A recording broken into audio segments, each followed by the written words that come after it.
ರಾಜ್ಕುಮಾರ್ ಅವ್ರಿಗೆ ಎಷ್ಟು ಮುಜುಗರ. ನಾನು ಆ ಟೈಮಿಗೆ ಬಂದ್ಬಿಟ್ಟೆ. ನಾನು ಅಲ್ಲಿ ನಿಂತಿದ್ದೆ ನೋಡ್ತಾ. ಒಂದು ಗಾಡಿ ಕೊಡಿಸಿ ಅಂತ ಕೇಳಿದಾಗ ಅವರು ಹೀಗೆ ನೋಡಿದ್ರು. ಒಂದು ಸಲ ನನ್ನ ನೋಡಿದ್ರು, ಹೀಗೆ ನೋಡಿದ್ರು, ಈ ಕಡೆ ಹೀಗೆ ನೋಡಿದ್ರು. ಇಷ್ಟು ದಪ್ಪದ್ದು ಚೈನು ಹೀಗೆ ತೆಗೆದು ಅವಳ ಕೈಯಲ್ಲಿ ಕೊಟ್ಟು, ಇಲ್ಲಿನೊಂದು ನಿಮಿಷ ನಿಲ್ಬೇಡ ಹೋಗು ಅಂತ ಕಳಿಸ್ಬಿಟ್ರು. ನೀನು ಇದರಲ್ಲಿ ಗಾಡಿನೂ ತಗೋತೀಯಾ, ನಿನಗೆಲ್ಲ ನಿನ್ನ ಜೀವನ ಪೂರ್ತಿ ನಿನ್ಗೆ ಒಳ್ಳೇದಾಗುತ್ತೆ, ಹೋಗು ಅಂತ. ರಾಜ್ಕುಮಾರ್ ಅವ್ರು ನನ್ನನ್ನು ಹಿಂಗೆ ನೋಡಿದ್ರು. ಆ ನೋಟದಲ್ಲಿ ಒಂದು ಸಣ್ಣ ಕೋಪ ಇತ್ತು, ಒಂದು ಆತಂಕದ ಭಯ ಇತ್ತು. ಹಿಂಗೆ ನೋಡ್ಬಿಟ್ಟು, ಜಯಮಾಲಾ ನೀನೇನು ನೋಡಿಲ್ಲ, ನಾನೇನು ಮಾಡಿಲ್ಲ. ಮೇಡಮ್, ಇದುವರೆಗೂ ನೀವು ಚಿತ್ರರಂಗದ ಹೀರೋಗಳ ಬಗ್ಗೆ ಎಲ್ಲ ಮಾತನಾಡಿದ್ರಿ. ನಿಜವಾಗ್ಲೂ ನಿಮಗೆ ರಾಜಕೀಯ ರಂಗದ ಹೀರೋ ಯಾರು ಮೇಡಮ್? ರಾಜಕೀಯ ರಂಗದ ಹೀರೋಯಿನ್ನು ನನಗೆ ಇಂದಿರಾ ಗಾಂಧಿ. ಇವತ್ತು ಇಲ್ಲಿ ನಾವು ಧ್ವನಿಪೆಟ್ಟಿಗೆ ನನಗೇನಾದರೂ ಕೊಟ್ಟಿದೆ ಅಂದರೆ, ಈ ಶಕ್ತಿ ಚೈತನ್ಯ ಇದೆ ಅಂದರೆ ಬಿಕಾಸ್ ಆಫ್ ಶ್ರೀಮತಿ ಇಂದಿರಾ ಗಾಂಧಿ.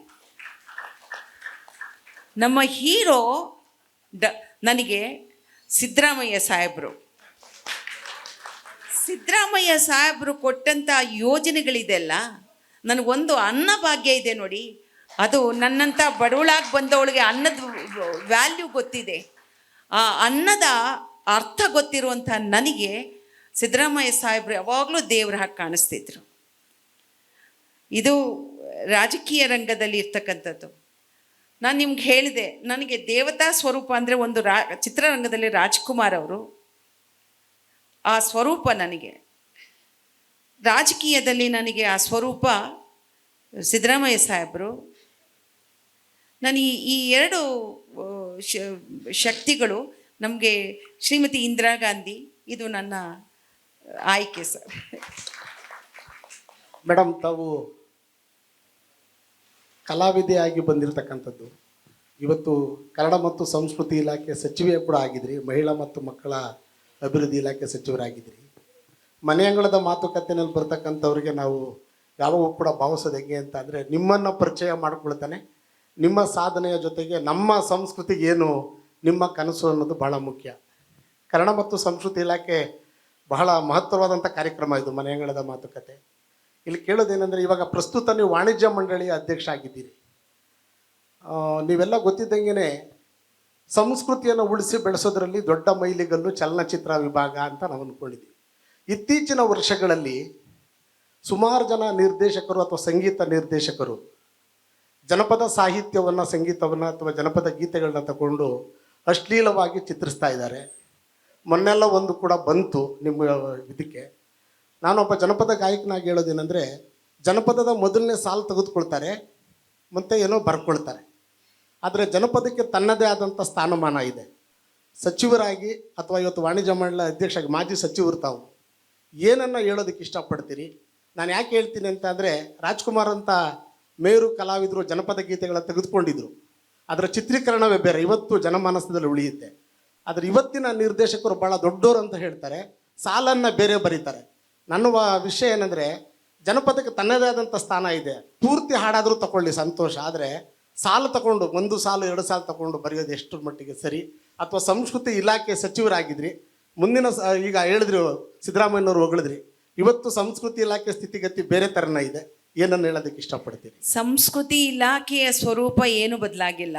ಅದು ತನ್ನ ಕಲ್ಚರ್ನ, ಸಂಸ್ಕೃತಿಯನ್ನು ಉಳಿಸ್ಕೊಂಡೇ ಬಂದಿದೆ, ಒಳ್ಳೆ ಕೆಲಸನ ಮಾಡ್ತಿದೆ.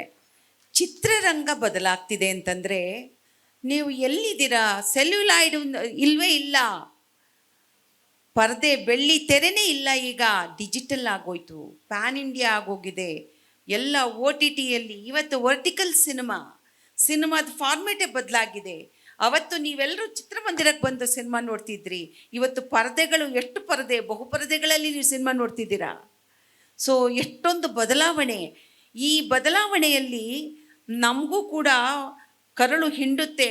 ಯಾಕೆಂದರೆ ನಾವೆಲ್ಲ ರಾಜ್ಕುಮಾರ್ ಅವ್ರ ಜೊತೆ ಈ ಡಬ್ಬಿಂಗ್ ವಿರೋಧವಾಗಿ ನಾವು ನಿಂತು, ನಾವು ಅದು ಡಬ್ಬಿಂಗ್ ಇರಬಾರ್ದು ಅಂತ ಹೇಳಿದವರು. ಸ್ವಂತಿಕೆ ಬಗ್ಗೆ ನಾವು ಹೋರಾಟ ಮಾಡಿದವರು. ಆದರೆ ಇವತ್ತು ನಾನು ಅಧ್ಯಕ್ಷ ಸ್ಥಾನದಲ್ಲಿ ಕೂತ್ಕೊಂಡು ಈಗ ಬದಲಾದ ಘಟ್ಟದಲ್ಲಿ ಕಾಲ್ಘಟ್ಟದಲ್ಲಿ ಮಾತಾಡೋ ಹಾಗಿಲ್ಲ.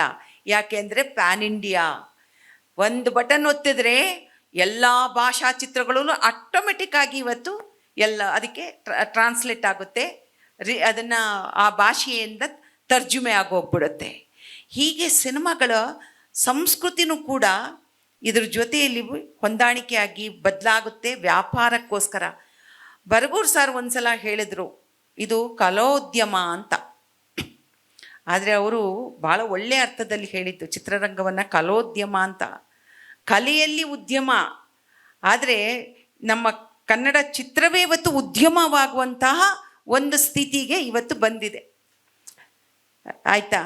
ಬಟ್ ನೀವು ಹೇಳಿರ್ತಕ್ಕಂಥ ಮಾತಿದೆಲ್ಲ, ಇದಕ್ಕೆ ನೀವು ಸಂತೋಷ ಪಡಿ. ಆ ಥರ ಅಶ್ಲೀಲವಾದಂತಹ ಅಥವಾ ಅದನ್ನು ವಿರೋಧಿಸಿ ಒಂದು ಸಂಸ್ಕೃತಿಗೆ ಪೆಟ್ಟು ಬೀಳುವಂಥ ಸಂದರ್ಭ ಬಂದಾಗ ಎಷ್ಟು ಧ್ವನಿಗಳು ನಿಮಗೆ ಜೊತೆಗೂಡಿದವು, ಎಷ್ಟು ಜನ ನಿಮಗೆ ಸಹಕರಿಸಿದ್ರು ಹೇಳಿ? ಸಹಕರಿಸಿದ್ರು ತಾನೇ? ಯಾಕೆಂದರೆ ಆ ಥರದ ಕಲ್ಚರ್ ಇರಕೂಡ್ದು ಅಂತ ಹೇಳಿ ಬಹಳಷ್ಟು ಜನ ನಿಮಗೆ ಒಂದು ಸಂಸ್ಕೃತಿಯನ್ನು ಉಳಿಸಿ ಅಂದರು. ಆಗ ಅನೇಕರು ಮುಂದೆ ಬಂದರು, ಆ ಸಂಸ್ಕೃತಿನ ಉಳಿಸ್ಲಿಕ್ಕೋಸ್ಕರ ಬದಲಾವಣೆಯನ್ನು ಮಾಡಿಕೊಂಡ್ರು. ಈ ಥರದ್ದು ಅಲ್ಲಲ್ಲಿ ಇಲ್ಲಿ ಒಂದೊಂದು ಘಟನೆಗಳು ವರ್ಷದಲ್ಲೊಂದು ನಡೆಯುತ್ತೆ ಸರ್. ಯಾಕೆಂದರೆ ನಾವು ಎಲ್ಲವನ್ನೂ ಕೂಡ ನಿಯಂತ್ರಣಕ್ಕೆ ತರಲಿಕ್ಕಾಗೋದಿಲ್ಲ. ನಮ್ಮ ಕೈಯಲ್ಲಿ ಎಷ್ಟಿದೆಯೋ ಸ್ಟ್ರೆಚ್ ಮಾಡೋಕ್ಕಾಗುತ್ತೆ, ಅಷ್ಟೇ ಮಾಡಲಿಕ್ಕಾಗೋದು. ಇದು ಪ್ರತಿಯೊಬ್ಬ ಮನುಷ್ಯನ ಧರ್ಮನೂ ಕೂಡ. ಒಂದು ನೋಡಿ, ಒಂದು ಸಪೋಸ್ ಯಾವುದೋ ಒಂದು ಹಾಡು ಸರಿ ಇಲ್ಲ ಅಂತಂದರೆ ಎಷ್ಟು ಜನ ವಿರೋಧ ವ್ಯಕ್ತಪಡಿಸಿದ್ರು. ಅಂದರೆ ಆ ತುಡಿತ ಎಲ್ಲಿಂದ ಬಂತು ಹೇಳಿ? ಅದು ಸಂಸ್ಕೃತಿಯ ನೆಲೆಯಲ್ಲಿ ನಾವು ಈ ನಾಡಿನ ನಮ್ಮ ಕಲ್ಚರ್ನ ನಾವು ಉಳಿಸ್ಬೇಕು, ಬೆಳೆಸ್ಬೇಕು ಅನ್ನೋ ನಿಟ್ಟಲ್ಲಿ ಮುಂದಿನ ದಿನಕ್ಕೆ ನಾವು ಏನು ಬಿಟ್ಟು ಹೋಗ್ತೀವಿ, ಅದಕ್ಕಾಗಿ ಬಂದಿರ್ತಕ್ಕಂಥದ್ದು. ನನಗೆ ಗೌರವ ಇದೆ, ನನ್ನ ನಾಡಿನ ಬಗ್ಗೆನೂ ಗೌರವ ಇದೆ, ನಮ್ಮ ಸಂಸ್ಕೃತಿ ಇಲಾಖೆ ಬಗ್ಗೆ ನನಗೆ ಹೆಚ್ಚಿನ ಗೌರವ ಇದೆ. ನಮಸ್ತೆ, ನಾನು ಸತ್ಯನಾರಾಯಣ್ ಅಂತ. ನಮಸ್ತೆ ಸರ್. ನೀವು ಕನ್ನಡ ಮತ್ತು ಸಂಸ್ಕೃತಿ ಇಲಾಖೆ ಸಚಿವರಾಗಿದ್ದಿರಿ, ಈಗ ಅಧ್ಯಕ್ಷರಾಗಿದ್ದೀರಾ. ಅದರಿಂದ ನಮಗೆ ಎರಡೂ ಇಲಾಖೆ ಬಗ್ಗೆ ಚೆನ್ನಾಗಿ ಪರಿಚಯ ಇದೆ. ನನ್ನ ಒಂದು ಬೇಡಿಕೆ ಅಥವಾ ಪ್ರಶ್ನೆ ಅಲ್ಲ, ಈ ಸಾಮಾನ್ಯವಾಗಿ ಕಣ್ಣಿಗೆ ಕಾಣದ ಬೇಕಾದಷ್ಟು ಜನ ಕಲಾವಿದರಿದ್ದಾರೆ. ಹಾಗಾಗಿ ಸಂಸ್ಕೃತಿ ಇಲಾಖೆ ಮತ್ತು ಚೇಂಬರ್ ಜಂಟಿಯಾಗಿ ಸಾಕ್ಷ್ಯ ಚಿತ್ರ ತರೋಕ್ಕೆ ಸಾಧ್ಯನಾ ಅಂತ ನನ್ನ ಒಂದು ಪ್ರಶ್ನೆ.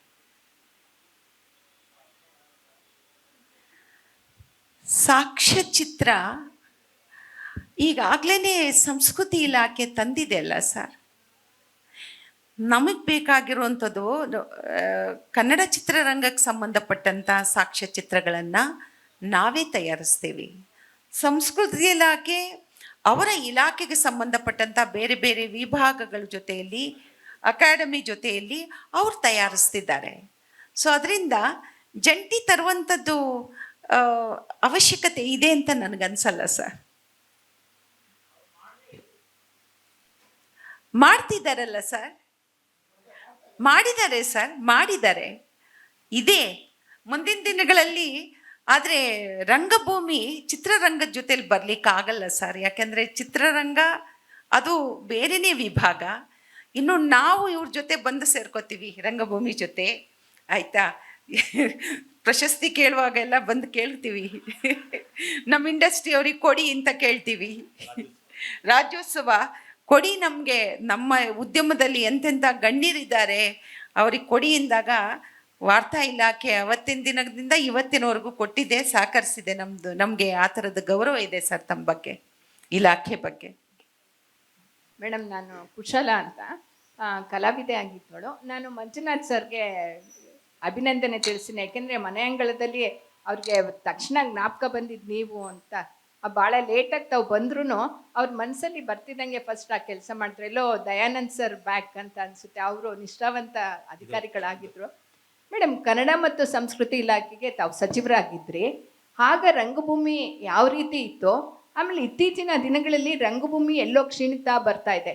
ಯಾವುದೋ ಸಾಮಾಜಿಕ ನಾಟಕಗಳೆಲ್ಲ ಕಮ್ಮಿ ಆಗ್ತಾ ಬಂತು, ಜಾನಪದ ಕ್ಷೇತ್ರ, ಶಿಲ್ಪ ಇದು ಎಲ್ಲ ಕಮ್ಮಿ ಆಗ್ತಾ ಬರ್ತಿದೆ.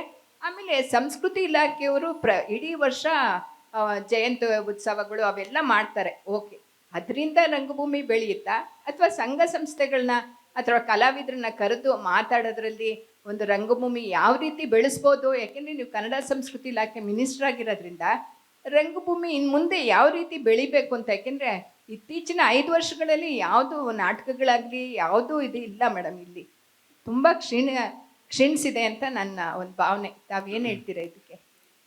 ನನಗೆ ಅದು ಸರಿ ಅಂತ ಅನ್ನಿಸ್ಲಿಲ್ಲ ನೀವು ಹೇಳಿರೋ ಅಂಥದ್ದು. ಯಾಕೆ ಅಂದರೆ ರಂಗಭೂಮಿಗೆ ಸಂಬಂಧಿಸಿದಂತೆ ನಾವು ಮೊದಲೆಲ್ಲ ಹಾಗೆ ಅಂದ್ಕೊಂಡ್ವಿ, ಸಿನಿಮಾ ಬಂದು ರಂಗಭೂಮಿಯ ಹೊಟ್ಟೆ ಹೊಡಿತು ಅಂತ ಅನೇಕರು ಮಾತಾಡಿಕೊಂಡ್ರು. ರಂಗಭೂಮಿಯಿಂದ ಬಂದವರೆಲ್ಲರೂ ಸಿನಿಮಾಗಳಿಗೆ ಅಭಿನಯಿಸ್ಲಿಕ್ಕೆ ಬಂದರು. ಇವತ್ತು ರಂಗಭೂಮಿಗೆ ತನ್ನದೇ ಅಸ್ಮಿತೆ, ತನ್ನದೇ ಅಸ್ತಿತ್ವ ಇದೆ. ಇವತ್ತು ಈ ರಂಗಭೂಮಿಗೆ ಇರುವಷ್ಟು ಗೌರವ ಯಾರಿಗಿದೆ ಅಮ್ಮ? ಈಗಲೂ ನಾನು ಹೇಳ್ತೀನಿ, ರಂಗಭೂಮಿಯಲ್ಲಿ ಇವತ್ತು ನೀವು ಒಂದು ಪಾತ್ರ ಮಾಡಬೇಕಾದ್ರೆ ನಿಮ್ಗೆ ಇಲ್ಲೇ ಆಡಿಯನ್ಸ್ ಸಿಗ್ತಾರೆ. ಯಾರಿಗೂ ಹೋಗಿ ನಿಮಗೆ ನಂತರದಲ್ಲಿ ನಿಮಗೆ ರೇಟಿಂಗ್ ಕೊಡೋ ಅವಶ್ಯಕತೆನೇ ಇಲ್ಲ. ಈ ಜಾಗದಲ್ಲಿ ಕೂತ್ಕೊಂಡು ನೀವು ನಮಗೆ ರೇಟಿಂಗ್ ಕೊಡ್ತೀರಾ. ಸೊ ಹಾಗಿದ್ದಾಗ ನಂತರ ಸರ್ ತಾವು ಎಷ್ಟೊಂದು ರಂಗಭೂಮಿಗೆ ಇವರು ಬೇರೆ ಬೇರೆ ಬೇರೆ ಕರ್ನಾಟಕದಲ್ಲಿರ್ತಕ್ಕಂಥ ಎಷ್ಟು ರಂಗಭೂಮಿಗಳಿಗೆ ಇವರು ಸಹಾಯ ಮಾಡಿದ್ದಾರೆ. ನನಗೆ ಅದು ಎಲ್ಲವನ್ನು ಕೂಡ ಹೇಳ್ಕೊಳಕ್ಕಾಗಲ್ಲ. ಅಂದರೆ ಒಂದು ಇಲಾಖೆ ಎಷ್ಟು ಹೇಳಬೇಕು ತನ್ನ ಜವಾಬ್ದಾರಿನ ಮಾಡುತ್ತಷ್ಟೇ. ಆದರೆ ನಮ್ಮಲ್ಲಿ ಎಷ್ಟೆಷ್ಟು ನಾಟಕಗಳು ಬಂದಿದೆ ಅಮ್ಮ, ಎಂತೆಂಥ ನಾಟಕಗಳಿದೆ, ನಾವು ಮರಿಲಿಕ್ಕಾಗೋದಿಲ್ಲ. ರಂಗಭೂಮಿ ಕೊಡುಗೆಯನ್ನು ಚಿತ್ರರಂಗದವರು ಬಾಯಲ್ಲಿ ಬರಬಾರ್ದು. ಯಾಕೆಂದರೆ ರಂಗಭೂಮಿ ಸಿನಿಮಾಗಿಂತ ಒಂದು ಪಾಲು ದೊಡ್ಡದು ಅಂತ ಹೇಳ್ತೀನಿ ನಾನು. ನನಗೆ ಆ ಗೌರವ ಇದೆ ಅಮ್ಮ. ತುಂಬ ಧನ್ಯವಾದ ಮೇಡಮ್. ಸುಮಾರು ಸಿನಿಮಾಗಳು ರಿಲೀಸ್ ಆಗ್ತವೆ, ಬಟ್ ಮಲ್ಟಿಪ್ಲೆಕ್ಸಲ್ಲಿ ಕನ್ನಡ ಸಿನಿಮಾಗೆ ಶೋನೇ ಕೊಡಲ್ವಲ್ಲ, ಯಾಕೆ? ಎಷ್ಟು ಒಳ್ಳೆ ಪ್ರಶ್ನೆ ಕೇಳಿದ್ರಿ ಸರ್. ಸಾರ್ವಜನಿಕವಾಗಿ ನೀವು ಕೇಳ್ಬಿಟ್ರೆ ಓಕೆ ಬಿಡಿ ಮೇಡಮ್, ನಾನು ಆಫೀಸಿಗೆ ಬಂದು ಮೀಟ್ ಮಾಡ್ತೇನೆ ಬಿಡಿ. ಇಲ್ಲ ಇಲ್ಲ ಇಲ್ಲ ತೊಂದರೆ ಇಲ್ಲ, ತೊಂದರೆ ಇಲ್ಲ ಇಲ್ಲ. ಅಲ್ಲ, ಇದಕ್ಕೆ ಮುಂಚೆ ಇಬ್ಬರು ಇದ್ದಾಗ ನಾನು ಮೀಟ್ ಮಾಡಿದ್ದೆ. ರಾಘವೇಂದ್ರ, ಇವರು ವಿಜಯ ರಾಘವೇಂದ್ರ ಅವ್ರ ಫಾದರ್ಗೆ ಮೀಟ್ ಮಾಡಿದ್ದೆ. ಆಮೇಲೆ ಇನ್ನೊಬ್ರು ಯಾರಿಗೆ ಮೀಟ್ ಮಾಡಿದ್ದೇನೆ, ಸುಮಾರು ಸಾರಿ ಬಂದು ಮೀಟ್ ಮಾಡಿದ್ದೀನಿ. ಬಟ್ ನನಗೆ ಏಕೋ ಸುಮಾರು ಲಕ್ಷಾಂತರ ರೂಪಾಯಿ, ಕೋಟ್ಯಾಂತರ ರೂಪಾಯಿಗೆ ಸಿನಿಮಾ ತೆಗಿತಾರೆ, ಶೋಜ ಕೊಡಲ್ಲ. ಅವ್ರು ಕಟ್ಟಿರೋದು ಕರ್ನಾಟಕದಲ್ಲಿ, ಅನ್ನ ತಿಂತಾರೋ ಕರ್ನಾಟಕದ, ನೀರು ಕುಡಿತಾರೆ, ಬಟ್ ಯಾಕೆ ಕನ್ನಡ ಸಿನಿಮಾಗೆ ಯಾಕೆ ಶೋ ಕೊಡಲ್ಲ ಅವರು? ಸರಿ, ಈ ಪ್ರಶ್ನೆ ಹೇಳಿ. ನಮಗೂ ಕೂಡ ಏನ್ ಗೊತ್ತಾ, ಇದು ನಿಗೂಢವಾದ ಪ್ರಶ್ನೆ ಅಲ್ಲ, ಅದ್ರ ಮೇಲೆ ನಿಮ್ದು ಏನಾದ್ರು ಅಧಿಕಾರ ಇದೆಯಾ? ನಿಮ್ಗೆ ಆಸ್ ಎ ಕೋರ್ಟ್ಗೆ ಹೋಗಿದ್ದಾರೆ. ಓಕೆ ಓಕೆ, ಕೋರ್ಟ್ಗೆ ಹೋಗಿದ್ದಾರೆ ಅವರು. ಎಲ್ಲರೂ ಕೇಳ್ತಿದ್ದಾರೆ ಪ್ರೈಮ್ ಟೈಮ್ ಕೊಡಿ ಅಂತ. ಆಯ್ತಾ? ಸರಿ, ಏನಾಗಿತ್ತು, ಮೊದಲೊಂದು ಕಾಲ ಇತ್ತು, ತಮಿಳ್ನಾಡಲ್ಲಿ ಇದ್ವಿ ನಾವು, ನಮ್ಮನ್ನು ತೊಗೊಂಡು ಬಂದು ಕರ್ನಾಟಕಕ್ಕೆ ಹಾಕಿದ್ರು. ಇಲ್ಲಿ ಎಲ್ಲ ಇನ್ಫ್ರಾಸ್ಟ್ರಕ್ಚರ್ನ ನಾನು ಕೊಡ್ತೀವಿ, ನೀವು ಚೆನ್ನಾಗಿರ್ತೀರಾ ಅಂತ ಕೊಟ್ಟರು. ಇಲ್ಲಿ ಮಲ್ಟಿಪ್ಲೆಕ್ಸ್ ಬಂದಾಗ ನಾವು 100 ಕನಸು ಕಂಡ್ವಿ. ಯಾವ ಥರ ಕಂಡ್ವಿ ಅಂದರೆ, ಈ ಮಲ್ಟಿಪ್ಲೆಕ್ಸಲ್ಲಿ ನಮ್ಮ ಸಿನಿಮಾಗಳು ಹೀಗೆ ಹೋಗುತ್ತೆ, ಹಾಗೆ ಹೋಗುತ್ತೆ, ಎಲ್ಲ ಜನರು ಬಂದು ಮಲ್ಟಿಪ್ಲೆಕ್ಸಲ್ಲಿ ಸಿನಿಮಾ ನೋಡ್ತಾರೆ ಅಂತ. ಆದರೆ ನಮಗೆ ಈಗ ಪ್ರೈಮ್ ಟೈಮ್ ಸಿಗ್ತಾ ಇಲ್ಲ. ನಮ್ಮಲ್ಲಿ ಅನೇಕ ಸದಸ್ಯರು ಅದೇ ಕೂಗು ಕೇಳಿದ್ದೀವಿ. ನಾವು ಕೂಡ ನಮಗೊಂದು ಕೂತ್ಕೊಂಡು ಮಾತಾಡೋಣ ಅಂತ ಹೇಳಿದ್ದೀವಿ. ಕೇಳ್ತಾನೆ ಇದ್ದೀವಿ ಸರ್, ಕೇಳ್ತೀವಿ. ಚಿತ್ರರಂಗದ ಬಗ್ಗೆ ಅನೇಕ ಈ ಥರದ ಅಸಮಾಧಾನಗಳು, ಅನೇಕ ಕನಸುಗಳು ಹೀಗೇ ಛಿದ್ರವಾಗ್ತಿದೆ. ಹೆಸರುಘಟ್ಟದಲ್ಲಿ ನಮಗೊಂದು 334-33 ಎಕರೆ ಜಮೀನು ಕೊಡ್ತೀವಿ ಅಂದರು ಚಿತ್ರನಗರಿಗೆ, ಆದರೆ ನಮಗೆ ಕೊಡಲಿಲ್ಲ. ಅಲ್ಲ ಮೇಡಮ್, ನೀವು ಹಾಕಲೇಬೇಕು ಅಂತ ಹೇಳುವಂತ ಇದು ಮಾಡೋಕ್ಕಾಗಲ್ಲ ಅವ್ರಿಗೆ, ಮಲ್ಟಿಪ್ಲೆಕ್ಸ್ ಅವ್ರಿಗೆ ನೀವು ಶೋ ಕೊಡಲೇಬೇಕು. ಬಿಕಾಸ್ ಇದು ಕರ್ನಾಟಕದಲ್ಲಿದೆ, ನೀವು ಕರ್ನಾಟಕದಲ್ಲಿ ಕಟ್ಟಿದ್ದೀರಾ, ಇಲ್ಲಿ ದುಡ್ಡೆಲ್ಲ ನೀವು ಇದು ಮಾಡ್ತೀರಾ ಅಂತ ಕೇಳೋಕ್ಕಾಗಲ್ವ ಅಂತ ಕೇಳ್ತಾರೆ. ನಮ್ಮ ಇಚ್ಛಾಶಕ್ತಿ ಅನ್ನೋದಿದೆ ಗೊತ್ತಾ ಸರ್? ಇಚ್ಛಾಶಕ್ತಿ ಅದು ಇಲ್ಲದೆ ಹೋದಾಗ, ಮನುಷ್ಯನಿಗೆ ವ್ಯಾಪಾರ ಅನ್ನೋದು ತಲೆ ಎತ್ತಿದಾಗ ನೋಡಿ ಈ ಥರದ ಸ್ಥಿತಿಗಳು ಬಂದೇ ಬರುತ್ತೆ. ಬರೀ ಹೋರಾಟದಲ್ಲೇ ನಾವು ಸಾಯ್ಬೇಕಾಗತ್ತೆ, ಕೇಳಬೇಕಾಗತ್ತೆ. ನನಗೆ ಹೆಮ್ಮೆ ಇದೆ, ಮಾನ್ಯ ಮುಖ್ಯಮಂತ್ರಿಗಳು 200 ರೂಪಾಯಿ ಟಿಕೆಟ್ ಮಾಡಿದ್ರು. ಸರ್ಕಾರ ಮಾಡಿರ್ತಕ್ಕಂಥದ್ದು ಭಾಳ ಒಳ್ಳೆಯದು. ನಾವು ಕೂಡ ಅವ್ರ ಜೊತೆಯಲ್ಲಿ ಮಾತುಕತೆಗೆ ಹೊರಟಿದ್ದೀವಿ. ಈ ಮಾತುಕತೆಗೆ ಅವ್ರು ಬರಬೇಕು ಅಂತ ಹೇಳ್ಬಿಟ್ಟು ರಿಕ್ವೆಸ್ಟ್ ಮಾಡ್ತಿದ್ದೀವಿ. ಕಾರಣ ಏನಂದರೆ ಅವ್ರಿಗೂ ಕಷ್ಟ ಇದೆ, ಅವರು ಸುಖವಾಗಿದ್ದಾರೆ ಅಂತ ನಾನು ಹೇಳಲಾರೆ. ಆದರೆ ಸಂಬಂಧಗಳು ಕಷ್ಟ ಸುಖಗಳನ್ನು ಪರಸ್ಪರ ಹಂಚ್ಕೊಂಡಾಗ ಬಗೆಹರಿಯುತ್ತವೆ. ಹೀಗೆ ಬಗೆಹರಿಲಿ ಅಂತ ನಾವೊಂದು ಮೀಟಿಂಗ್ ಕರೆದಿದ್ದೀವಿ. ನೀವು ಹೇಳಿದಂಥ ಮಾತು ಇವತ್ತು ಮಾತಾಡಿದ್ರಲ್ಲ, ದೇವರು ಅವ್ರಿಗೆ ನಮಗೆ ಸಹಕರಿಸುವಂಥ ದಿನ ಬರಲಿ. And more over multiplex rate ಕರ್ನಾಟಕದಲ್ಲಿ ಮಾತ್ರ ಜಾಸ್ತಿ ಇದೆ. ನೀವು ಅದ ಪಕ್ಕದ ರಾಜ್ಯಗಳಲ್ಲಿ ಹೋದರೆ ತುಂಬ ಕಮ್ಮಿ ಇದೆ. ಇದು ಇಟ್ ಇಸ್ ಅ ಫ್ಯಾಕ್ಟ್. ಗೊತ್ತಿರೋ ವಿಷಯ sir. Thank you. Thank you. ನಮಸ್ತೆ ಮೇಡಮ್. ನಮಸ್ತೆ ಸರ್. ನನ್ನ ಹೆಸರು ಶ್ರೀಧರ್ ಸಾಗರ್ ಅಂತ, ಸ್ಯಾಕ್ಸೋಫೋನ್ ಕಲಾವಿದ. ನನಗೊಂದು ಹೆಮ್ಮೆ ವಿಷಯ ಏನು ಅಂತಂದರೆ, ಜಯಮಲ್ಲ ಮೇಡಮ್ ಅವರು ನಮ್ಮೂರಿನ ಸೊಸೆ ಸಾಗರ. ಇಡೀ ಸಮಸ್ತ ಸಾಗರ ಜನತೆ ಪರವಾಗಿ ಗೌರವ ಸಲ್ಲಿಸಲಿಕ್ಕೆ ಬಂದಿದ್ದೀನಿ. ಅವರಿಗೆ ಇನ್ನೂ ಹೆಚ್ಚಿನ ಶಕ್ತಿ ಭಗವಾನ್ ಶ್ರೀಧರ ಸ್ವಾಮಿಗಳವರು ಕೊಡಲಿ ಅಂತ ಹಾರೈಸ್ತಾ, ನಿಮ್ಮ ಚಲನಚಿತ್ರ ವಾಣಿಜ್ಯ ಮಂಡಳಿ ಎಲೆಕ್ಷನ್ ಇರೋ ಟೈಮಲ್ಲಿ ನಾನು ಅಲ್ಲಿ ಹಾಲ್ಕೆರೆ ಮಹಾಗಣಪತಿ ದೇವಸ್ಥಾನದಲ್ಲಿ ಒಂದು ಗಣಮ ಮಾಡಿಸಿದ್ದೆ. ತುಂಬ ಹಳೆಯ ಕಾಲದ ದೇವಸ್ಥಾನ. ಅಲ್ಲಿ ಹೋದಾಗ ತುಂಬ ನೆನ್ಪು ಮಾಡ್ಕೊಂಡ್ರು ಆ ಗ್ರಾಮಸ್ಥರ ಜನರು. ತುಂಬ ವರ್ಷದಿಂದ ರೋಡೇ ಆಗಿರಲಿಲ್ಲ, ಧೂಳು, ಹಣ ಧೂಳು. ಇದು ನಮ್ಮ ಜಯಮಲ್ಲರು ಮಾಡಿಸ್ಕೊಟ್ಟಿದ್ದು. ರೋಡ್ ಮಾಡಿಸಿದ್ರು, ಒಳ್ಳೆ ಟಾರ್ ರೋಡ್ಗಳು. ಸಮಾಜ ಸೇವೆ ಅಂತ ಹಾಕಿದ್ರಲ್ಲ, ಅದನ್ನು ನೆನ್ಪು ಮಾಡ್ಕೋಬೇಕಲ್ಲಿ. ಆಮೇಲೆ ಆ ದೇವಸ್ಥಾನ ಎಲ್ಲ ಹಳೆ ದೇವಸ್ಥಾನಕ್ಕೆಲ್ಲ ಒಳ್ಳೆ ಕಟ್ಟಡಗಳನ್ನು ಕಟ್ಟಿಸಿ, ನಾವು ಒಳ್ಳೆ ಹೋದಾಗ ಒಳ್ಳೆ ಫಸ್ಟ್ ಹೋದಾಗ ಧೂಳಿನ ಮಳೆ, ಯಪ್ಪ ಇದೇನಪ್ಪ ಕಾರ್ ಹಿಂದೆ ಮುಂದೆ ಕಾರ್ ಹೋದ್ಮೇಲೆ ನಾವು ಸ್ವಲ್ಪ ಹೊತ್ಬಿಟ್ಟು ನಾವು ಹೋಗ್ಬೇಕು, ಅಷ್ಟು ಧೂಳು ಹೇಳೋದು. ಸ್ವಲ್ಪ ಹೊತ್ತಿಗೆ ನೋಡಿ ಗಣಪತಿ ಅನುಗ್ರಹ ಎಷ್ಟಿದೆ ಅಂದ್ರೆ ಅವ್ರ ಮೇಲೆ. ಈಗ ಅವತ್ತೇ ರಿಸಲ್ಟ್ ಬಂತು, ಚಲನಚಿತ್ರ ವಾಣಿಜ್ಯ ಮಂಡಳಿ ಅಧ್ಯಕ್ಷರಾದರು. ಗಣಪತಿ ಅನುಗ್ರಹ ಸದಾ ಇರಲಿ ಮೇಡಮ್. ತುಂಬ ಸಂತೋಷ ಆಯಿತು. ನನಗೊಂದು ಕಚೇರಿಯಲ್ಲಿ ಒಂದು ರಾಘವೇಂದ್ರ ಸ್ವಾಮಿಗಳ ಆರಾಧನೆಯಲ್ಲಿ ನಾನು ಕಾರ್ಯಕ್ರಮ ಮಾಡ್ತಾ ಇದ್ದೆ, ಫ್ರೀ ಪ್ರೋಗ್ರಾಮ್ ಸೇವೆ. ಆ ಮೇಡಮ್ ಅಲ್ಲಿ ಮುಖ್ಯ ಅತಿಥಿಗಳಿಗೆ ಬಂದು ಅದೇನೋ ರಾಘವೇಂದ್ರ ಸ್ವಾಮಿಗಳ ಅನುಗ್ರಹದಿಂದ ನನ್ನ ಸಂಗೀತ ಅವ್ರಿಗೆ ಮುಟ್ಟಿದವರಿಗೆ ಅವರು ತುಂಬ ನನಗೆ ತುಂಬ ಬೆಳೆಸ್ತಾ ಇದ್ದಾರೆ. ಅದೇ ಪ್ರಶ್ನೆ ಕೇಳಿದ್ರು ಅಂತಿದ್ದಾರೆ. ಯಾಕೆ ಹೇಳಿದೆ ಅಂದರೆ, ನನಗೆ ಅವರು ಅವಕಾಶ ಅಲ್ಲ, ಅನ್ನ ಕೊಡ್ತಾ ಇದ್ದಾರೆ. ಅನ್ನಪೂರ್ಣೇಶ್ವರಿ ನನ್ನ ಪಾಲಿಗೆ ಅವರು ಆಯ್ತಾ ಇಲ್ಲ, ಅನ್ನಪಾಕಿ ಅವಕಾಶ ಕೇಳ್ಕೊಂಬರೋದು. ಕನ್ನಡ ಸುದ್ದಿ ಇಲಾಖೆ ಆದರೂ ಅಷ್ಟೇ ಒಳ್ಳೆ ಕಾರ್ಯಕ್ರಮ ಇದು. ಇಂಥ ದೊಡ್ಡ ವೇದಿಕೆಯಲ್ಲಿ ನಮ್ಮ ಮೇಡಮ್ ಅವರು ಕೂತ್ಕೊಂಡು ಒಳ್ಳೆ ನಮ್ಮ ಸಾಹೇಬರು ಒಳ್ಳೊಳ್ಳೆ ಪ್ರಶ್ನೆಗಳು ಕೇಳ್ತಾ ಇದ್ದಾರೆ. ತುಂಬ ಸಂತೋಷ ಆಗ್ತದೆ ಮೇಡಮ್. ನಮ್ಮಂಥವ್ರಿಗೆಲ್ಲ ಥ್ಯಾಂಕ್ ಯು ಮೇಡಮ್. ಧನ್ಯವಾದ ಮೇಡಮ್. ಸರ್, ಮೈಸೂರಿನಲ್ಲಿ ನವಜ್ಯೋತಿ ಸ್ಟುಡಿಯೋ, ಪ್ರಿಮೇರ್ ಸ್ಟುಡಿಯೋ ಇತ್ತು. ಈಗ ಪ್ರಿಮೇರ್ ಸ್ಟುಡಿಯೋ ಮುಚ್ಚಕ್ಕೆ ನನ್ನ ರಾಜ್ಕುಮಾರು ಅಲ್ಲಿಗೆ ಬರಲ್ಲ ಅಂತ ಹೇಳ್ಬಿಟ್ರು. ಬಸವರಾಜಯ್ಯ ಅವರು ಅದು ಅರಮನೆಗೆ ಸೇರಿತ್ತು, ಅರಮನೆ ಬಿಲ್ಡಿಂಗು ಅದು ಸೇರಿಬಿಟ್ಟು ಬಸವರಾಜ ಕೊಟ್ಟಿದ್ರು. ಅದನ್ನು ಆ ಸ್ಟುಡಿಯೋನ ಮುಚ್ಚಿಸ್ಬಿಟ್ರು. ಸರ್ ನನಗೆ ಅರ್ಥ ಆಗಲಿಲ್ಲ ಒಂದ್ಸಲ. ಅದನ್ನ ನೀ ಕೈ ಹತ್ರ ಇಟ್ಕೊಪ್ಪ, ತಾವು ಇಟ್ಕೊಂಡು ಹೇಳಿ, ತಾವು ಮಾತಾಡಿ ಸರ್. ಮೈಸೂರಿನಲ್ಲಿ ನವಜ್ಯೋತಿ ಸ್ಟುಡಿಯೋ ಪ್ರೀಮಿಯರ್ ಎರಡು. ಆಮೇಲೆ ಪ್ರೀಮಿಯರ್ ಸ್ಟುಡಿಯೋ. ಆ ಪ್ರೀಮಿಯರ್ ಸ್ಟುಡಿಯೋ ಅಷ್ಟು ಚೆನ್ನಾಗಿ ನಡೆಸ್ತಿತ್ತು. ನಾವು ಹೋಗ್ತಾಯಿತ್ತು, ನಮ್ಮ ಆಫೀಸ್ ಹತ್ರನೇ ಇತ್ತು. ನಾವು ಅವ್ರ ಮಗ ನಾವು ಸ್ನೇಹಿತರು. ಸ್ಟುಡಿಯೋನೇ ಮುಚ್ಚಿಸ್ಬಿಟ್ರು. ಇವರು ರಾಜ್ಕುಮಾರು ಪ್ರೀಮಿಯರ್ ಸ್ಟೋರ್ ಮುಚ್ಚೋದಕ್ಕೆ ಈಸ್ ಅ ರೂಟ್ ಕಾಸ್. ಇದ್ರ ಬಗ್ಗೆ ಏನು ಹೇಳ್ತೀವಿ ಸರ್? ನಾನು ಇದನ್ನು ಒಪ್ಪಲ್ಲ ಸರ್. ರಾಜ್ಕುಮಾರ್ ಅವರು ಯಾವತ್ತೂ ಕೂಡ ಒಂದು ನಿಮಿಷ ಮೇಡಮ್, ಒಂದು ನಿಮಿಷ. ಇಲ್ಲ ಅವರು ಹೇಳ್ತಾ ಇರೋದು, ಅವರಿಗೆ ಅದರ ನಂತರದ ದಿನಗಳು ಗೊತ್ತಿಲ್ಲ ಅವರಿಗೆ. ಅವರು ಹೇಳ್ತಾ ಇರೋದು 1 ವರ್ಷ ಏನೋ ರಾಜ್ಕುಮಾರ್ ಅವರು ಪ್ರೀಮಿಯರ್ ಸ್ಟುಡಿಯೋಕ್ಕೆ ಬರಲ್ಲ ಅಂತ ಅಂದಿದ್ದು ಹೌದು. ಅದಾದ ಮೇಲೆ ಬಹಳ ವರ್ಷಗಳು ಅದು ನಡೆದಿದೆ. ಅದು ಈಗ ಅದನ್ನು ಮುಚ್ಚಿರೋದು ಈ ರಾಜ್ಕುಮಾರ್ ಅವರ ಕಾರಣಕ್ಕಲ್ಲ. ಪಾಪ ಅವ್ರಿಗೆ ಗೊತ್ತಿಲ್ಲ, ಅದರ ನಂತರದ ಬೆಳವಣಿಗೆ ಗೊತ್ತಿರಲಿಲ್ಲ ಅಂತ ಅನಿಸುತ್ತೆ. ಸರ್, ಒಂದು ಸ್ಟುಡಿಯೋ ಮುಚ್ಚೋದಕ್ಕೆ ಒಬ್ಬ ಕಲಾವಿದರು ಖಂಡಿತವಾಗ್ಲೂ ಕಾರಣ ಆಗೋದಿಲ್ಲ, ಅದರ ಓನರ್ಗಳು ಕಾರಣ ಆಗ್ತಾರೆ.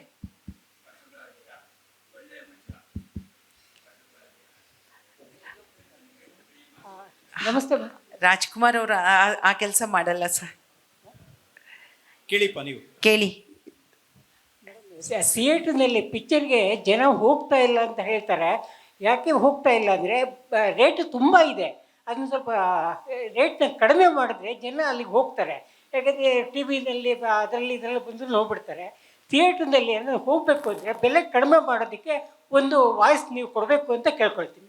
ಖಂಡಿತ ಸರ್. ಈಗ ಏನಾಗಿದೆ ಅಂದರೆ ತಾವು ಹೇಳಿದ್ರಲ್ಲ ಸರ್, ಈಗ ಸರ್ಕಾರ 200 ರೂಪಾಯಿ ಹೇಳಿದೆ. ಸಿಂಗಲ್ ಥಿಯೇಟ್ರ್ನಲ್ಲಿ ನಿಮಗೆ ಕಡಿಮೆ ಇದೆ ಸರ್, 200ಕ್ಕಿಂತ ಕಡಿಮೆ ಇದೆ ರೇಟ್ ಆಫ್ ಅಡ್ಮಿಷನ್ನು, 200ಕ್ಕಿಂತ ಕಡಿಮೆ ಇದೆ. ತಾವು ಮಲ್ಟಿಪ್ಲೆಕ್ಸಲ್ಲಿ ಹೋಗಬೇಕು ಅಂದರೆ, ಅದರ್ ಲ್ಯಾಂಗ್ವೇಜಿಗೆ ಹೋಗಬೇಕು ಅಂದರೆ ಇದೆಲ್ಲ ನಿಮಗೆ ಈ ಥರದ್ದೊಂದು ಸ್ಥಿತಿ ಬರುತ್ತೆ. ಕನ್ನಡನೇ ಸಿನಿಮಾ ನೋಡಬೇಕು ಅಂದರೆ ದಯವಿಟ್ಟು ಸಿಂಗಲ್ ಥಿಯೇಟ್ರ್ನಲ್ಲಿ ಅಷ್ಟೊಂದು ರೇಟ್ ಇಲ್ಲ ಸರ್, ಭಾಳ ಕಡಿಮೆ ರೇಟ್ ಇದೆ. ದಯವಿಟ್ಟು ನೋಡಿ. ನಾನು ಇವಾಗ ಹೇಳ್ತೀನಿ ನಿಮಗೆ, ನೀವು ಸಿಂಗಲ್ ಥಿಯೇಟ್ರಿಗೆ ಹೋಗ್ಬಿಟ್ಟು ನನಗೆ ಹೇಳಿ.